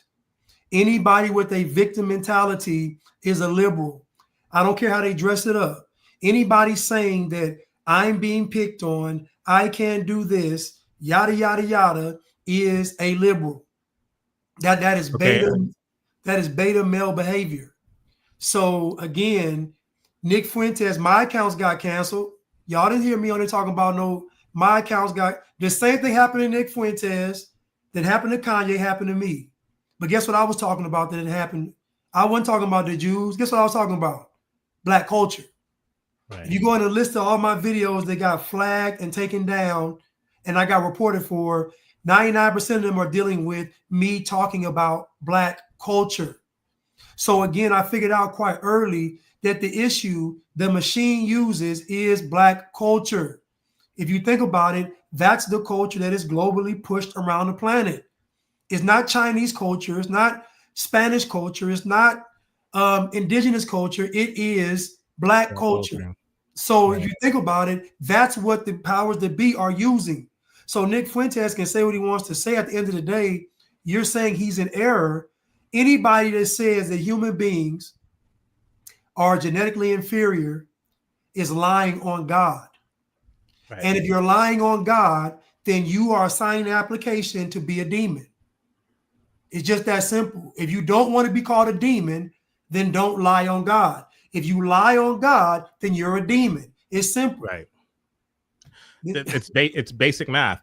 And I remember the point that I wanted to make. So here's what I'm comparing. I'm comparing Jason's criticism of Nick to Nick's criticism of Jason. Nick's criticism of Jason is that you are a token. You are kowtowing to the white man. You're basically playing second fiddle to the white man, trying to please the white man. Whereas Jason's criticism of Nick is that you are a misrepresentation of the gospel you claim to believe in, right? And so when I take those criticisms, I'm more inclined to go along with what Jason is saying than what Nick is saying, because what Nick is attacking why Jason is saying the things that he's saying, right? Whereas Jason is critiquing the very things that Nick is saying, right? He's getting more to the essence or to the basis of what Nick is saying, right? You're trying to lean people, you're trying to basically call people to your own understanding of science and why blacks are the way that they are. And you're looking not at what the Bible has to say, you're looking at what eugenics has to say. And you're doing this while claiming to be a Christian. That's demon activities, if I ever saw them. And then when you're called out for it, oh, you're a token. Whereas Jason listens to what you're saying about genetics and da-da-da-da-da-da, and I'm a Christian. And Jason's critique is you're lying on God. That's not what that's not what the Bible says. The Bible is the basis of truth. Right. And so, again, for me as a believer, as someone who is a Christian, I want to go with what Jason is saying because it's for one, it's a sound critique. And the thing is, like, I get, Amy, that you're a fan of Nick Fuentes. I get it. I'm taking what you're saying with a grain of salt. I'm not taking what you're saying seriously at all. You're a fan of Nick. Just say that. And you're not a fan of Jason. But you need to repent because you're allowing your fandom of Nick Fuentes to cloud your judgment and your discernment of what is truth versus what isn't. Where in the Bible does it say that blacks are genetically predisposed to be inferior? Where in the Bible does it say that? If you can look to what Nick is saying and draw a direct line to where, to biblical representation of what Nick is saying, then okay, we can have a conversation.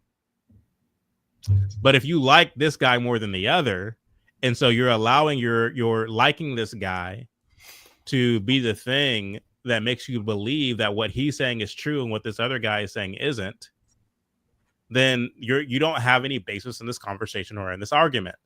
I've criticized Jason before for certain things that he said. Right. And I'm not ashamed to do it because as adults, you can have these conversations, you can have these debates, but it's all in love. Right. Because I have a heart for God and I think Jason has a heart for God. And you look at these things and you try to hash them out in a way that brings glory to God, not to self. I like a lot of the things really that Jason has been saying lately, especially about the fact that, he says, like, I'm unimportant.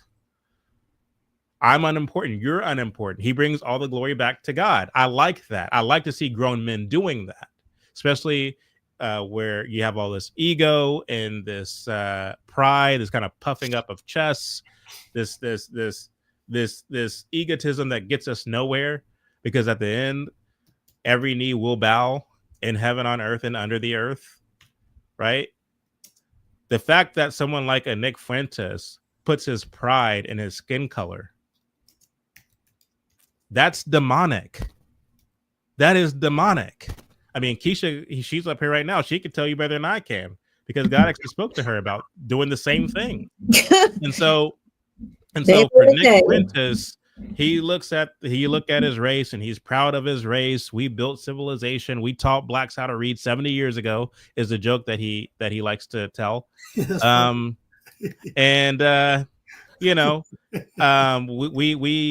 built skyscrapers and we did. Maybe he did a bad job because America is not in the education. I don't know if that's a flex.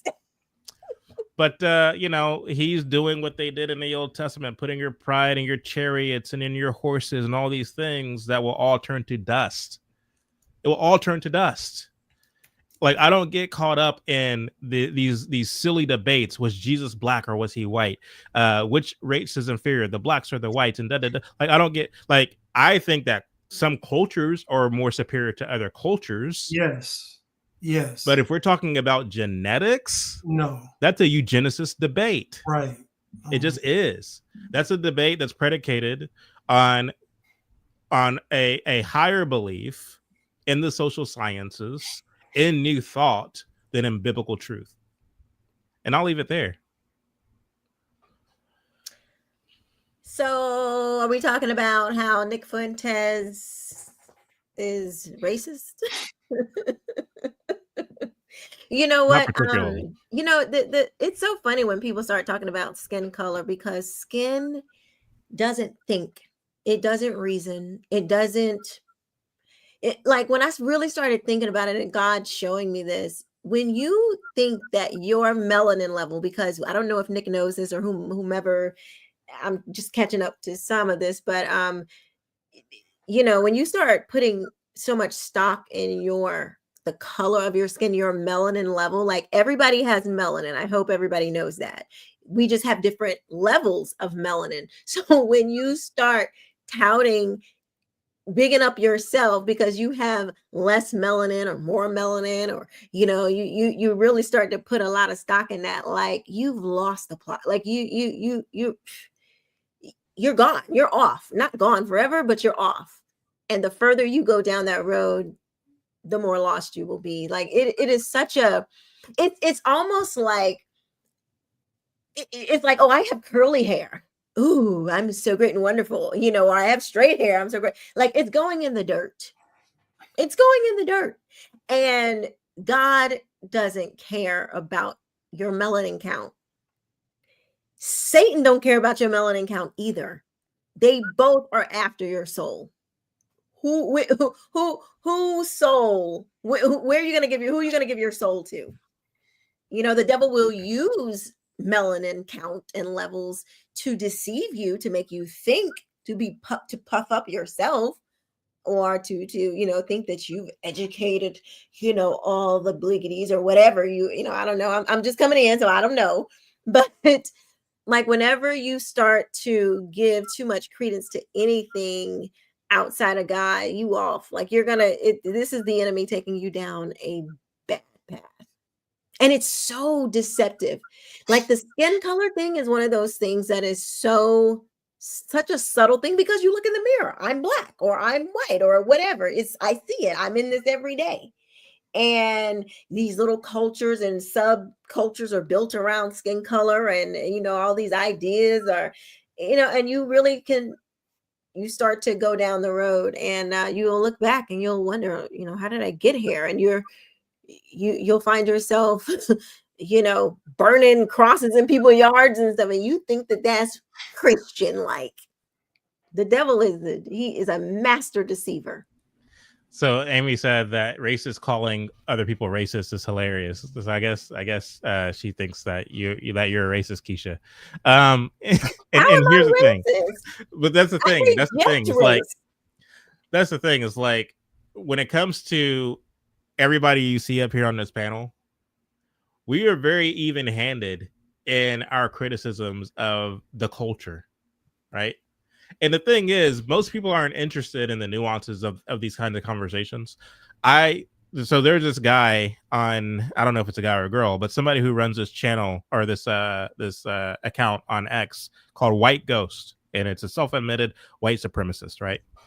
And they post a lot of stuff on a daily basis of fights that go on, and it's funny that anytime it's two black people fighting, the commentary is, look at these animals fighting in public.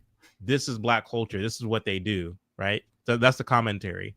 And you got these black people fighting, and you got black people in the background egging them on, and you got the person recording who can't hold the camera correctly yelling in the background. And so they post stuff like this and say, look, this is what the blacks do. And then then they'll post a video the very next day of a white and a black fighting, and the commentary is completely different. Look at how this white boy slammed Tyrone or slammed Jamal. Whoop this savage beast. And so it's like, if there's a white guy involved, it's no longer, this is what they do in public. And then it's funny because like they have fight accounts on X where they show these fights. Like the point of these accounts is to show fights that happen in random places, be they bars, restaurants, whatever the case may be. And what you'll find is that you have all people of all ethnic groups, but mostly black or white, who are fighting. You have white folks at honky tonks fighting in public, brawls, just fighting. And for me, like, I can look at that and see, okay, these are human beings being human beings. This is human behavior at its worst. However, it comes to there's this phenomenon with black degenerate culture where they broadcast it more. Where, I mean, if you go to a black school in the inner city, everybody has a cell phone and everybody's trying to look to go viral. It's a cancer, quite frankly. and you're going to see this kind of influx of the fighting, and yes, there's a lot of violence in these places, to be sure. And I'm not going to get into this kind of debate over, comparing who's more violent than the other. I can say that algorithmically we do see more blacks engaging in this kind of stuff than we do whites, but to pretend that whites aren't engaging in it at all. And again, I'm not going to do this kind of tit for tat kind of thing. I'm just saying it's interesting to me to see these white these kind of Nick Fuentes types carry on as if like in the same vein or in the same fashion as a Busta Rhymes or these black dudes who call themselves gods and kings. I see them no different. Like I see all of them kind of marching to the beat of the same drum. They all put a lot of glory in their skin color, when the reality is I can look across the spectrum and see bad representation of black folks, great representation of black folks, bad representation of white folks, great representation of white folks. So at the end of the day, when it all breaks down, it's all silly. It's just all silly. But you got these people who are walking around acting as if their race is God's gift to humanity, and it's silly to me. I don't like to watch the fights, but I think it's good for kids to fight. Now, when it's grown people, I'd rather people fight than to kill each other, because I think fist fighting, it's hard. First of all, I don't like to see it. It's hard to watch. It can be bloody. It's gross. But like when kids are fighting and they fight, they fight a fair one. I think that's good. I do. I think it's good. What my parents used to do fight. is they used to make us put on boxing gloves and go out in the backyard or something like that. So it was a controlled setting. It wasn't just, I mean, what we see going on in these schools today, where they're bucking up the teachers, like, no, I'm they're talking just about slamming kids each other's head into lockers and stuff like that. It's it is like a zoo. Kids fighting, like typically young boys fighting other boys. That's how it used to be. I mean, Right. Girls would get in a fight every now and again. I've been in a fight or two in my life, but I'm just saying, like, We know. I don't think look, I was not the lady sitting next to me at church tonight. She had one more time. Okay, y'all, I was about to be on World Star. She had one more time. She was struggling with some demons. Okay, we was about to get them up out of her, but we was gonna lay hands. Okay, but no, I think this culture of oh my gosh, the kids are fighting. Like, oh, look at how they fight. Oh, we got to look at every single fight. If it's kids fighting, like, I don't think that's what kids do. And I think here's why I say that. That whole Austin Metcalf and Carmelo Anthony. If Carmelo, like, it was so crazy to me that he got that triggered by somebody pushing him. Like, I haven't heard any account that he was punched or that he was lunged on. As far as I hear, it was premeditated. It was like a push. So Keisha, no, Keisha, no. Well, but wait, this is one. Let me just make a point. If you are a kid that is accustomed to, you got cousins, y'all fight, y'all do boy things, I don't think you would have thought that was a big deal. It would have been kind of like, oh, okay, like whatever. You would have been able to laugh it off. But because we've so protected the boys, like somebody shoves you and you're ready to pull out a knife. Like that is some punk stuff. Like that is not like men. No, somebody pushing you does not. That's really kind of honestly, it's kind of a woman's way to respond. Because women, when we try to be masculine, we overdo it. And that's what he was doing. He overdid a shove. Like your response was it was over. No pun intended. But it was just too much. Like, anyway, I think it's good for boys to fight so it can prepare them for the real world when somebody might become aggressive with you and you know how to deal with it and respond appropriately. Now kids don't know how to respond appropriate to stuff. Anyway. Somebody said that girls shouldn't be fighting, and I agree with that. Yeah, I agree. I don't think I the girls can if, fight either, and girls really didn't fight a lot back in my day. Like I'm an we had some extremist. here and there, but I don't even think that boys and girls should even be in school together. I believe that girls should be basically having their own school where they're learning how to sew, learning how to cook, learning how to clean, learning how to be polite and to have good manners and things of that nature. And I believe that boys should be learning the way the world works, learning trade, learning finances. They should learn how to build and use their hands and cut down trees and things of that nature. So I don't think girls should be up there fighting, Keisha. no, I don't think so either. But I'm just saying. No, she was talking about kids. Oh, Yeah, gotcha. and even with the Carmelo Anthony and Austin Metcalf. So basically, per the police report, when he went under the tent, Austin asked him to leave. And so when he asked him to leave, Carmelo reaches his hand in his bag and puts his hand on his knife. And he says, basically, I dare you to touch me. And then I guess Austin Metcalf doesn't do it. Then he said, I dare you to punch me or whatever. So he said, I dare. It went from touch me to punch me. Mm-hmm. And then they said he grabbed him. And that's when he grabbed him is when he stabbed him. So, okay, right, yeah. So, but again, I'm telling people that this is normal with high school kids. Like if anybody went to high school, this happens all the time. I dare you do this. Don't do this. Get out. It's young men playing sports, testosterone. This happens all the time. This is not nothing that's abnormal. It happens. It's not a race thing. It's not a race thing. It's a boy thing. It's a young male thing. Yes. But the problem is you telling somebody to put their hands on you and you plan to stab them. That's different. It's different than you saying, I'm in fear for my life, don't hurt me, versus me saying, I dare you to put your hands on me, Chad, knowing I got a weapon on me. So that's where it becomes aggression. That's where it becomes a threat. That's where it becomes something dangerous because you know that he knows you. Even the police report said nobody knew he had a weapon. So clearly, nobody's thinking that you have a knife on you. Nobody. So when you're saying all this, no kid is thinking he gonna stab me. He's thinking, oh, he's trying to try me like normal kids do. Anyway, Yeah. my point is, this was made about race by the media, which again goes back to everybody's in on Black culture.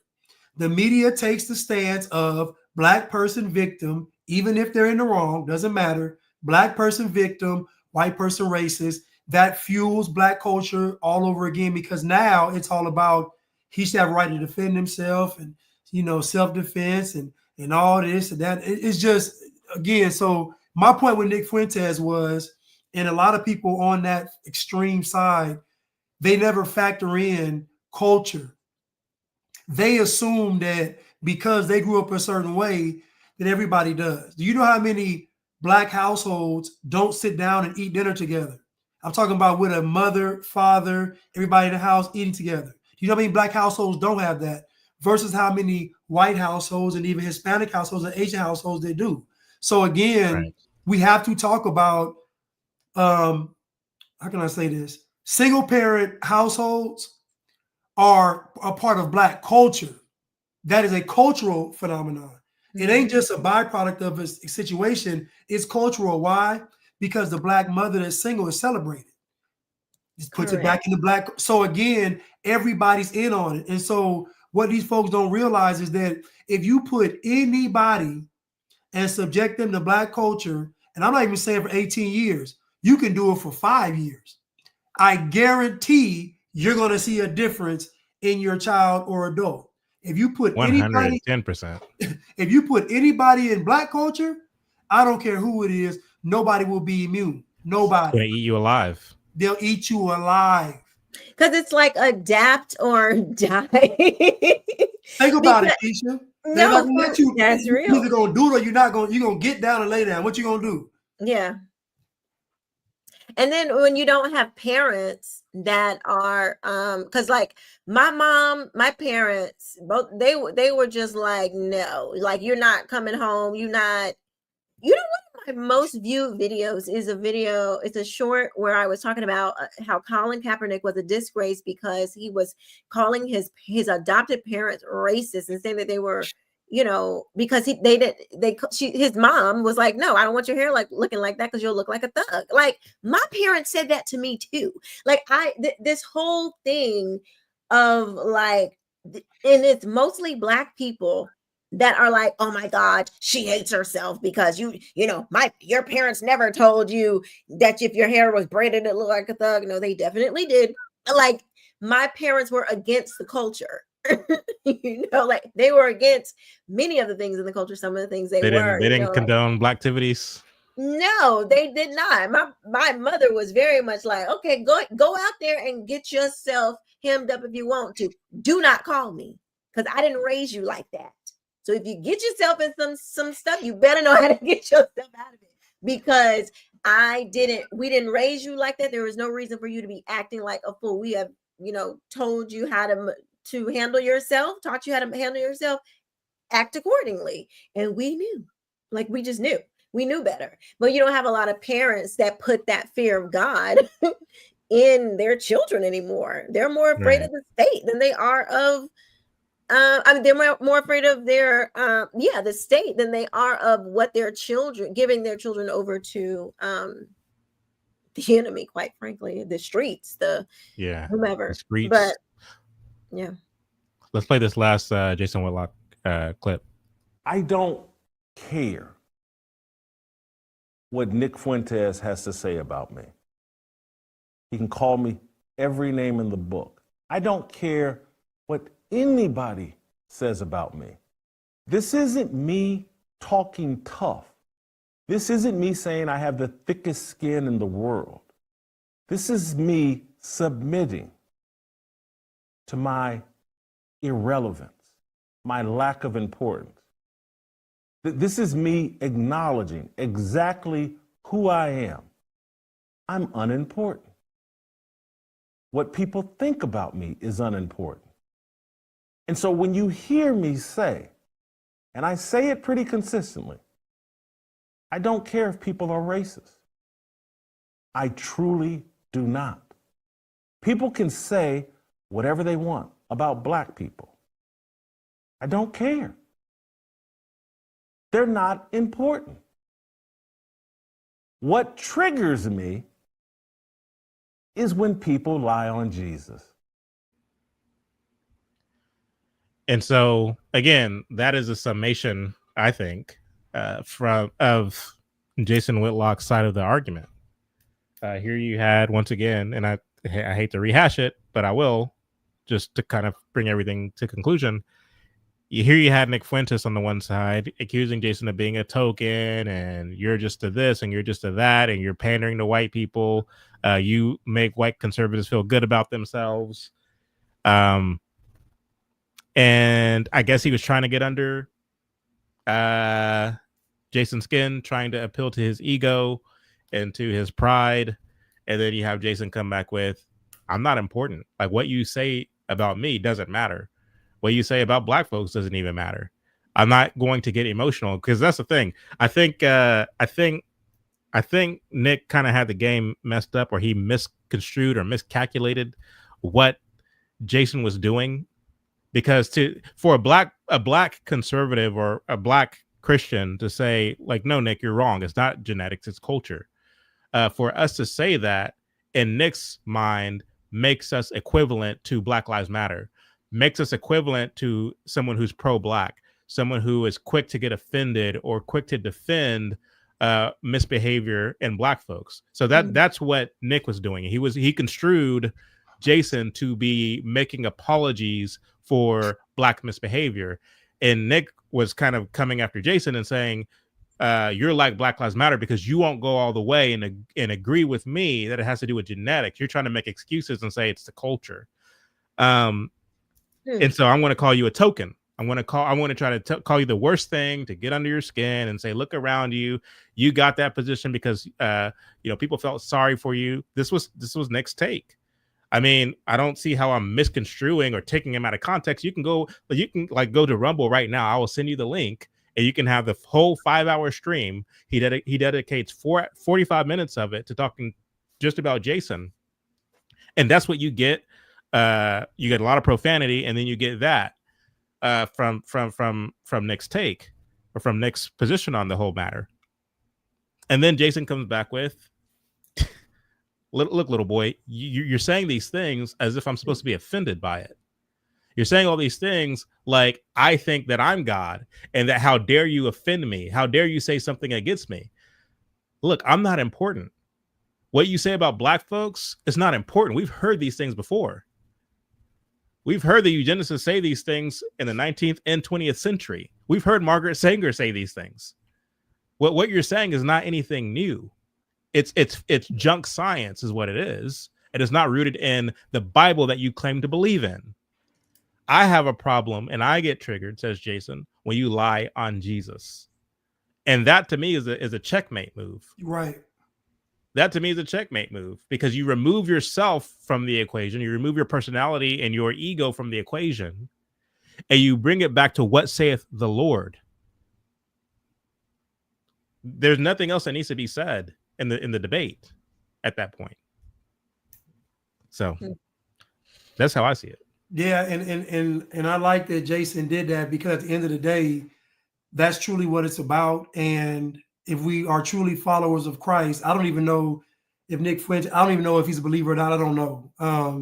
But I know he's not a believer if he says he is. He said he was on so in that particular live stream, he said on at least 3 occasions in that live stream alone that he's a Christian. And to be fair to him, he did say that he believes that the only thing that can reconcile blacks and whites is Christianity. So Nick did say that kind of toward the end of his rant. Listen, me honestly, I don't believe that when I listen to Nick Fuentes, I don't think he's racist. I don't.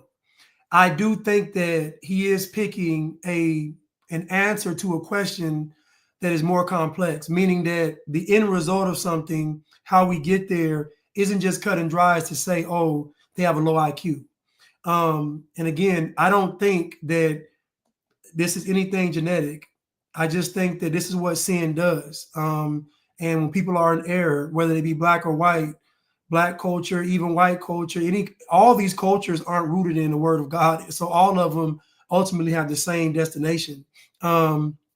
So what he's seeing in black people, quote unquote, that people see is just a precursor to what they're going to see in the world. Black people aren't unique in having a culture that's ungodly and them going, they're not unique in that. It's just that everybody is in on that culture and pushing it forward. But at the end of the day, Jason Whitlock is 1,000% correct, because his issue, again, like mine, my issue isn't what he says about black people. Is that you saying that you're, like you say, he's a Christian, and you're saying that black people are inferior genetically. Then you lying on God. And so if we're all made in God's image, that's a lie. And so now you could say that they're suffering from poor choices. You could say it's the culture. You could say all this stuff. But to say that God created them that way, I got a problem with that, because it's not true. And your opinion is one thing to have your opinion, but it's another thing to say something as if you're backed by the word of God. And so if you call yourself a Christian or a believer, you can't stand on that hill. You just can't do it. You got to come up with something else. And your followers are depending on you to give them the truth.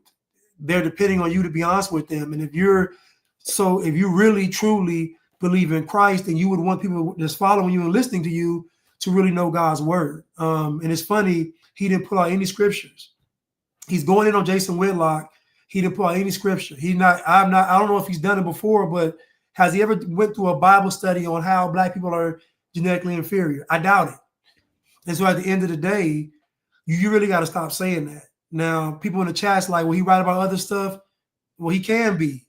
But that's the hill he's standing on right there that he can't stand on, because that statement right there, blacks are inferior, destroys the rest of his messaging. It kills all of them. Right on some stuff too. Yeah, I mean, listen, I don't have no beef with Nick Fuentes, but saying that Jason Whitlock is a token, listen, Jason Whitlock doesn't get brownie points for going against black culture.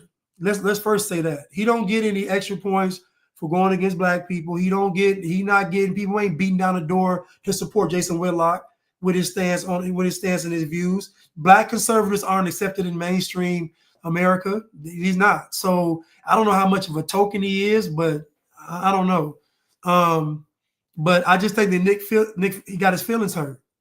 I think when he called him a demon, he looked in the mirror and he said he saw a demon, and he said, "Let me go do a show." Like, and again, he don't have to be a demon. He can come back and apologize. I guarantee if Nick Fuentes came back and apologized, it would do more for him than anything else in his career. I guarantee it. I don't know. What is up with all the Zionists and what? She learned a new word yesterday and thinks she can go around just tagging it on everybody. That's all it is. I've just been ignoring it. That's. I mean, like, yeah, you could tell when somebody learns a new word because was they just Chuck here when she started that? Nah, she No. didn't. Well, he left when she started, but she started getting progressive. You know, once Chuck left, she started going. Baby, she better be glad Chuck teach him Chuck Littleton is not here with all of that, because we would have been beep, beep, beep, beep, beep, beep. Then they said that Nick used to be a Zionist. Then they turned on him. I'm like, y'all all over the place, man. I listen. I don't believe that Nick believes what he's saying. I don't. I think it's all. So you think he's grifting? Yeah, I think it's just a ruse. I just think he's putting on. I just do, and I think he's getting paid for it. Nick ain't. What about when he went with Kanye? He's black. Kanye is a psyop too.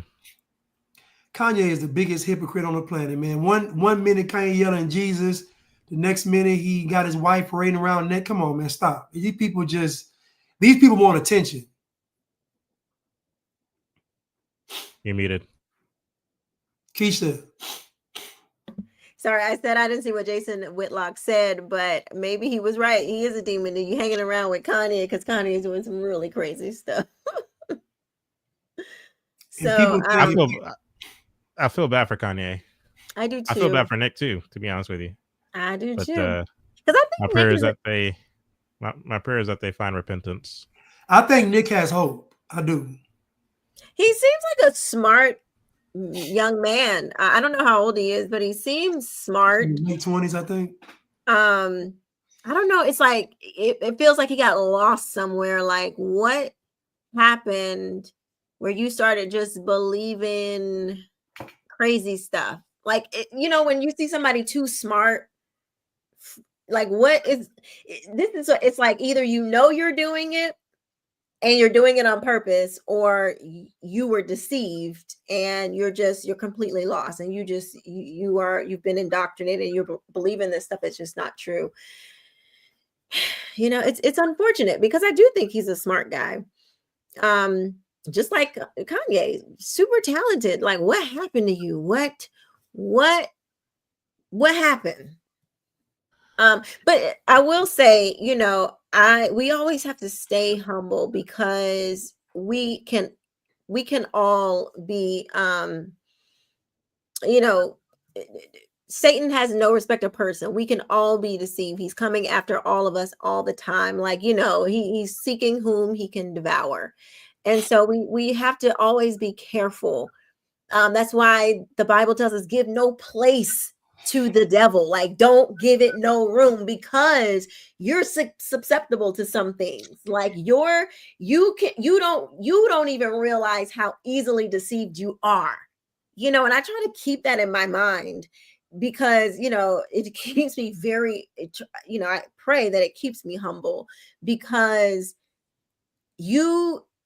all it takes. I have seen this within my own family. Y'all know I have a history of cults in my family members being part of cults, and it happens so quick.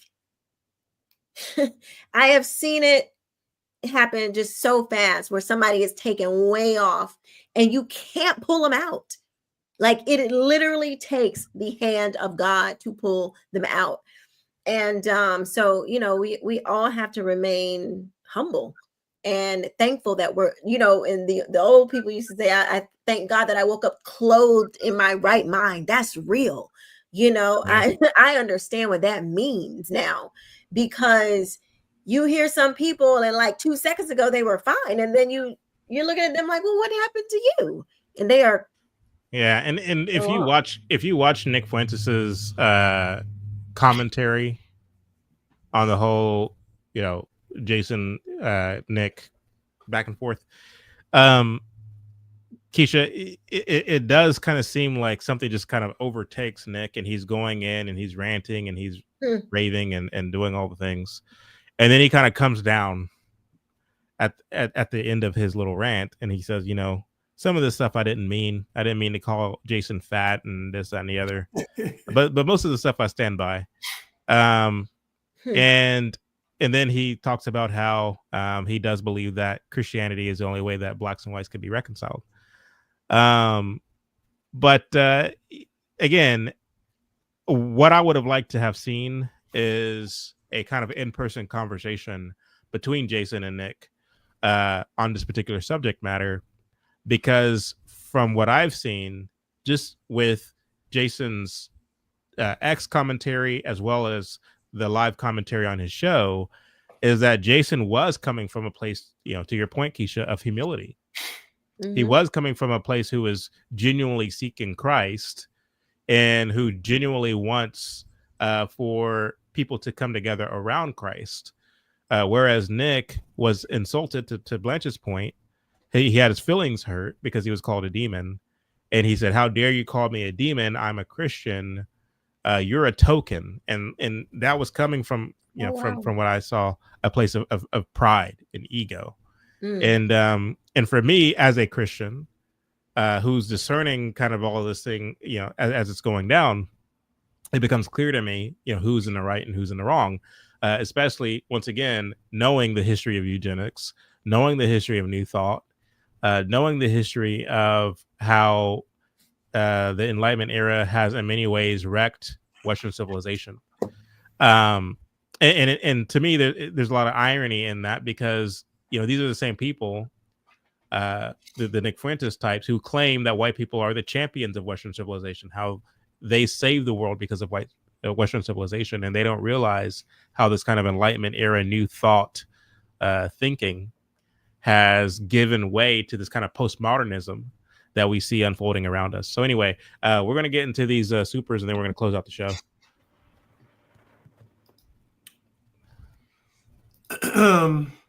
10 Ray Stube.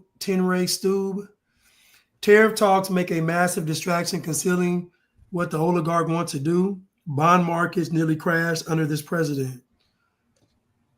Thank you, 10 Straight Tube.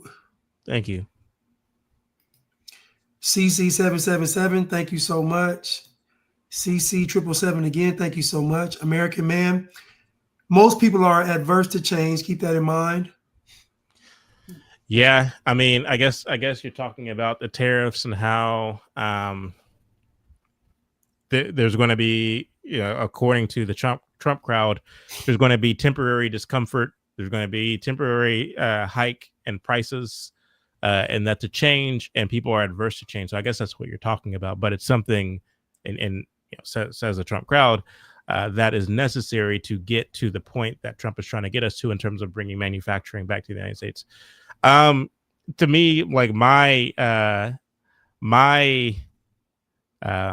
criticism of the tariffs isn't based upon a fear of change. That might be a lot of people's fear of it or concerns with it. Mine is that there will be irreparable damage to the economy in terms of boosting prices to a point where they won't come down from that point after, some of these tariffs go into place. Again, we see China not backing down. We see China saying that they're going to fight to the end and that they're not interested in negotiating with Trump. This is what China is saying. And so if Trump, to show that he's not a punk and that he's not weak, is going to keep those tariffs in place on China, in the end, we lose as the American consumer. And so that's something worth considering. So when I consider all the factors, namely that China is not willing to negotiate and Trump doesn't want to be, made to look weak, and the only thing that could possibly come out of that is a maintaining of these tariffs, and that me as a American, taxpayer, someone who buys a good, someone who owns a business, having to pay for that one way or the other, I have questions. And so again, for me, it's not just about change. It's about all of the adverse effects that can come as a result of this whole debacle. So, Choo Choo and Zaza, USA loses more because we are wrestling with pigs. China. Martian Kuhn, reason for the tariffs is simple. He is using tariffs to renegotiate the interest on the national debt via Fed Reserve interest rates. Trump knows finance. Okay. So hey, I'm willing to be proved wrong. I'm willing to be proved wrong. I'm open to that. Let's see what happens. That's all I have to say. I don't know if y'all discussed this already, but I want to know what you all thought about China's manufacturing our drugs, food, etc. Is this a national security issue? The answer we said was yes. Simulated students, I'm not advocating for Skynet, but is AI for the sake of improving quality of life a bad thing? Yes. Do we have an irrational fear of it? No. I think there's always a need for manpower under the sun. The problem is the term is called manpower, not machine power. So if we have machines doing what men can do, then that's going to be a problem, because a lot of people derive their worth from what they do employment-wise, whether they be their career, their passion. This all leads to the human existence. When you remove that, you take away people's humanity. When you have machines doing what we're supposed to be doing, it's going to be a problem, even on a spiritual level. So I don't know. I don't think we need AI at all. I just don't. I just see it's going to be bad. And we've seen too many movies that say so. It's not going to be good. Then they tell you you're going to lose your job. And they say AI is going to be learning and evolving. This sounds crazy. And then we know if AI is running things, do you think AI is going to be conservative or liberal? Okay. Do you know I was using ChatGPT and I asked it a question and it was trying to tell me, I think I had asked it something about Martin Luther King. Oh no, I asked it about Black homicide, something about Black homicides. And it's like, well, this data can be very sensitive and I don't know. I said, I didn't ask you that. Can you just give me the answer, please? And like, I said, just give me the data. And it was like, okay, you're right. And just starts giving me all, I said, with cited sources. And it just starts spinning. But I'm like, I didn't ask for your commentary. So what people don't realize, Keisha, is that AI is AI is a libtard. AI yes. So it was trying to tell me that I was not, I need to be careful about my question. And this is really sensitive. Like, I don't know if I really should give you this. Boy, you don't give me what Now, Keisha, I want y'all to do some homework. Everybody on the chat, ask AI if America's racist. Just ask AI is America racist and see what it says. 10 Ray Stu, America has the best deal. We have the world reserve currency. We print paper and the world gets physical stuff. Thank you, 10 Ray Stu. CC777, thank you again for the super sticker. Martin, I know, right? Listen, CC7, make it work for these tips, right? Listen, we've been dancing for an hour. Goodness. Thank you, Martin Towns, for the super sticker. Will Doc, thank you so much for the super sticker. Idris Singleton, gifted Chad 5 memberships. Thank you. Edgar Robertson, appreciate you all. Chad, Blanche, Chuck, Keisha in the chat. God bless you all. Thank you, Edgar. Jerome B, thank you so much. Stephen Carter, great show. Thank you so much. Cruise Missile, thank you so much. Edna Allen with the little seductive look, thank you so much.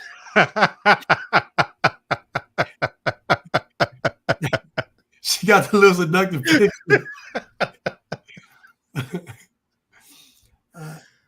That it? Grok said the question of whether America is racist is complex and depends on how you define racist and what aspects of the country you're examining. Exactly. Listen, Jeez. if anybody thinks that AI is going to be unbiased, you are insane. AI is going to have the same talking points as Barack Obama, as Joe Biden, as Kamala Harris, as anybody on that left. That's what AI is going to sound like. AI is not going to be impartial, not going to be objective. AI already has a stance.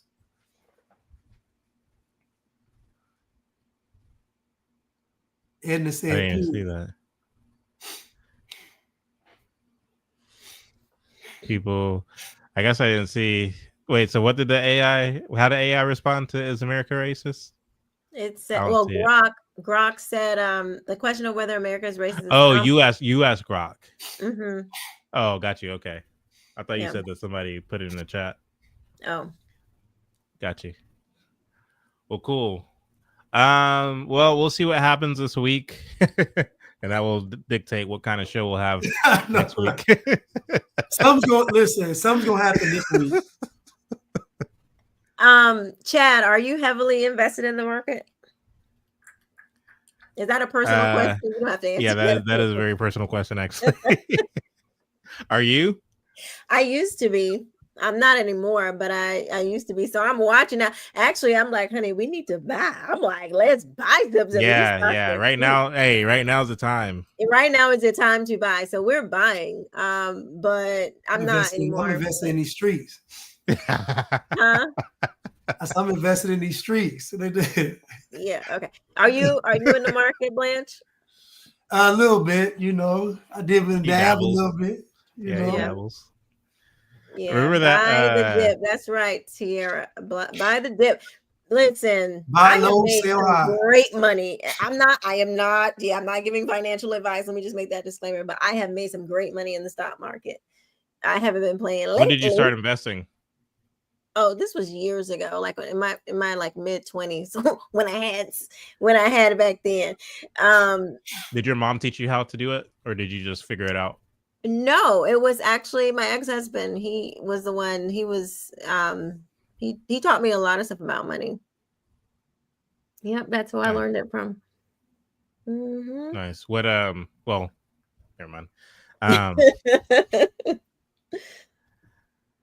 But yeah, I do recommend that you all go back and watch Jason's commentary on the whole Nick v. Jason debate.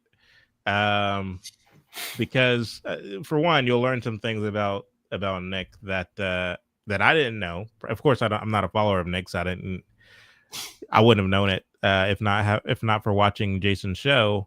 But there's some questionable things in terms of, and the thing is, I mean, we talked enough on this show about the civil rights movement and about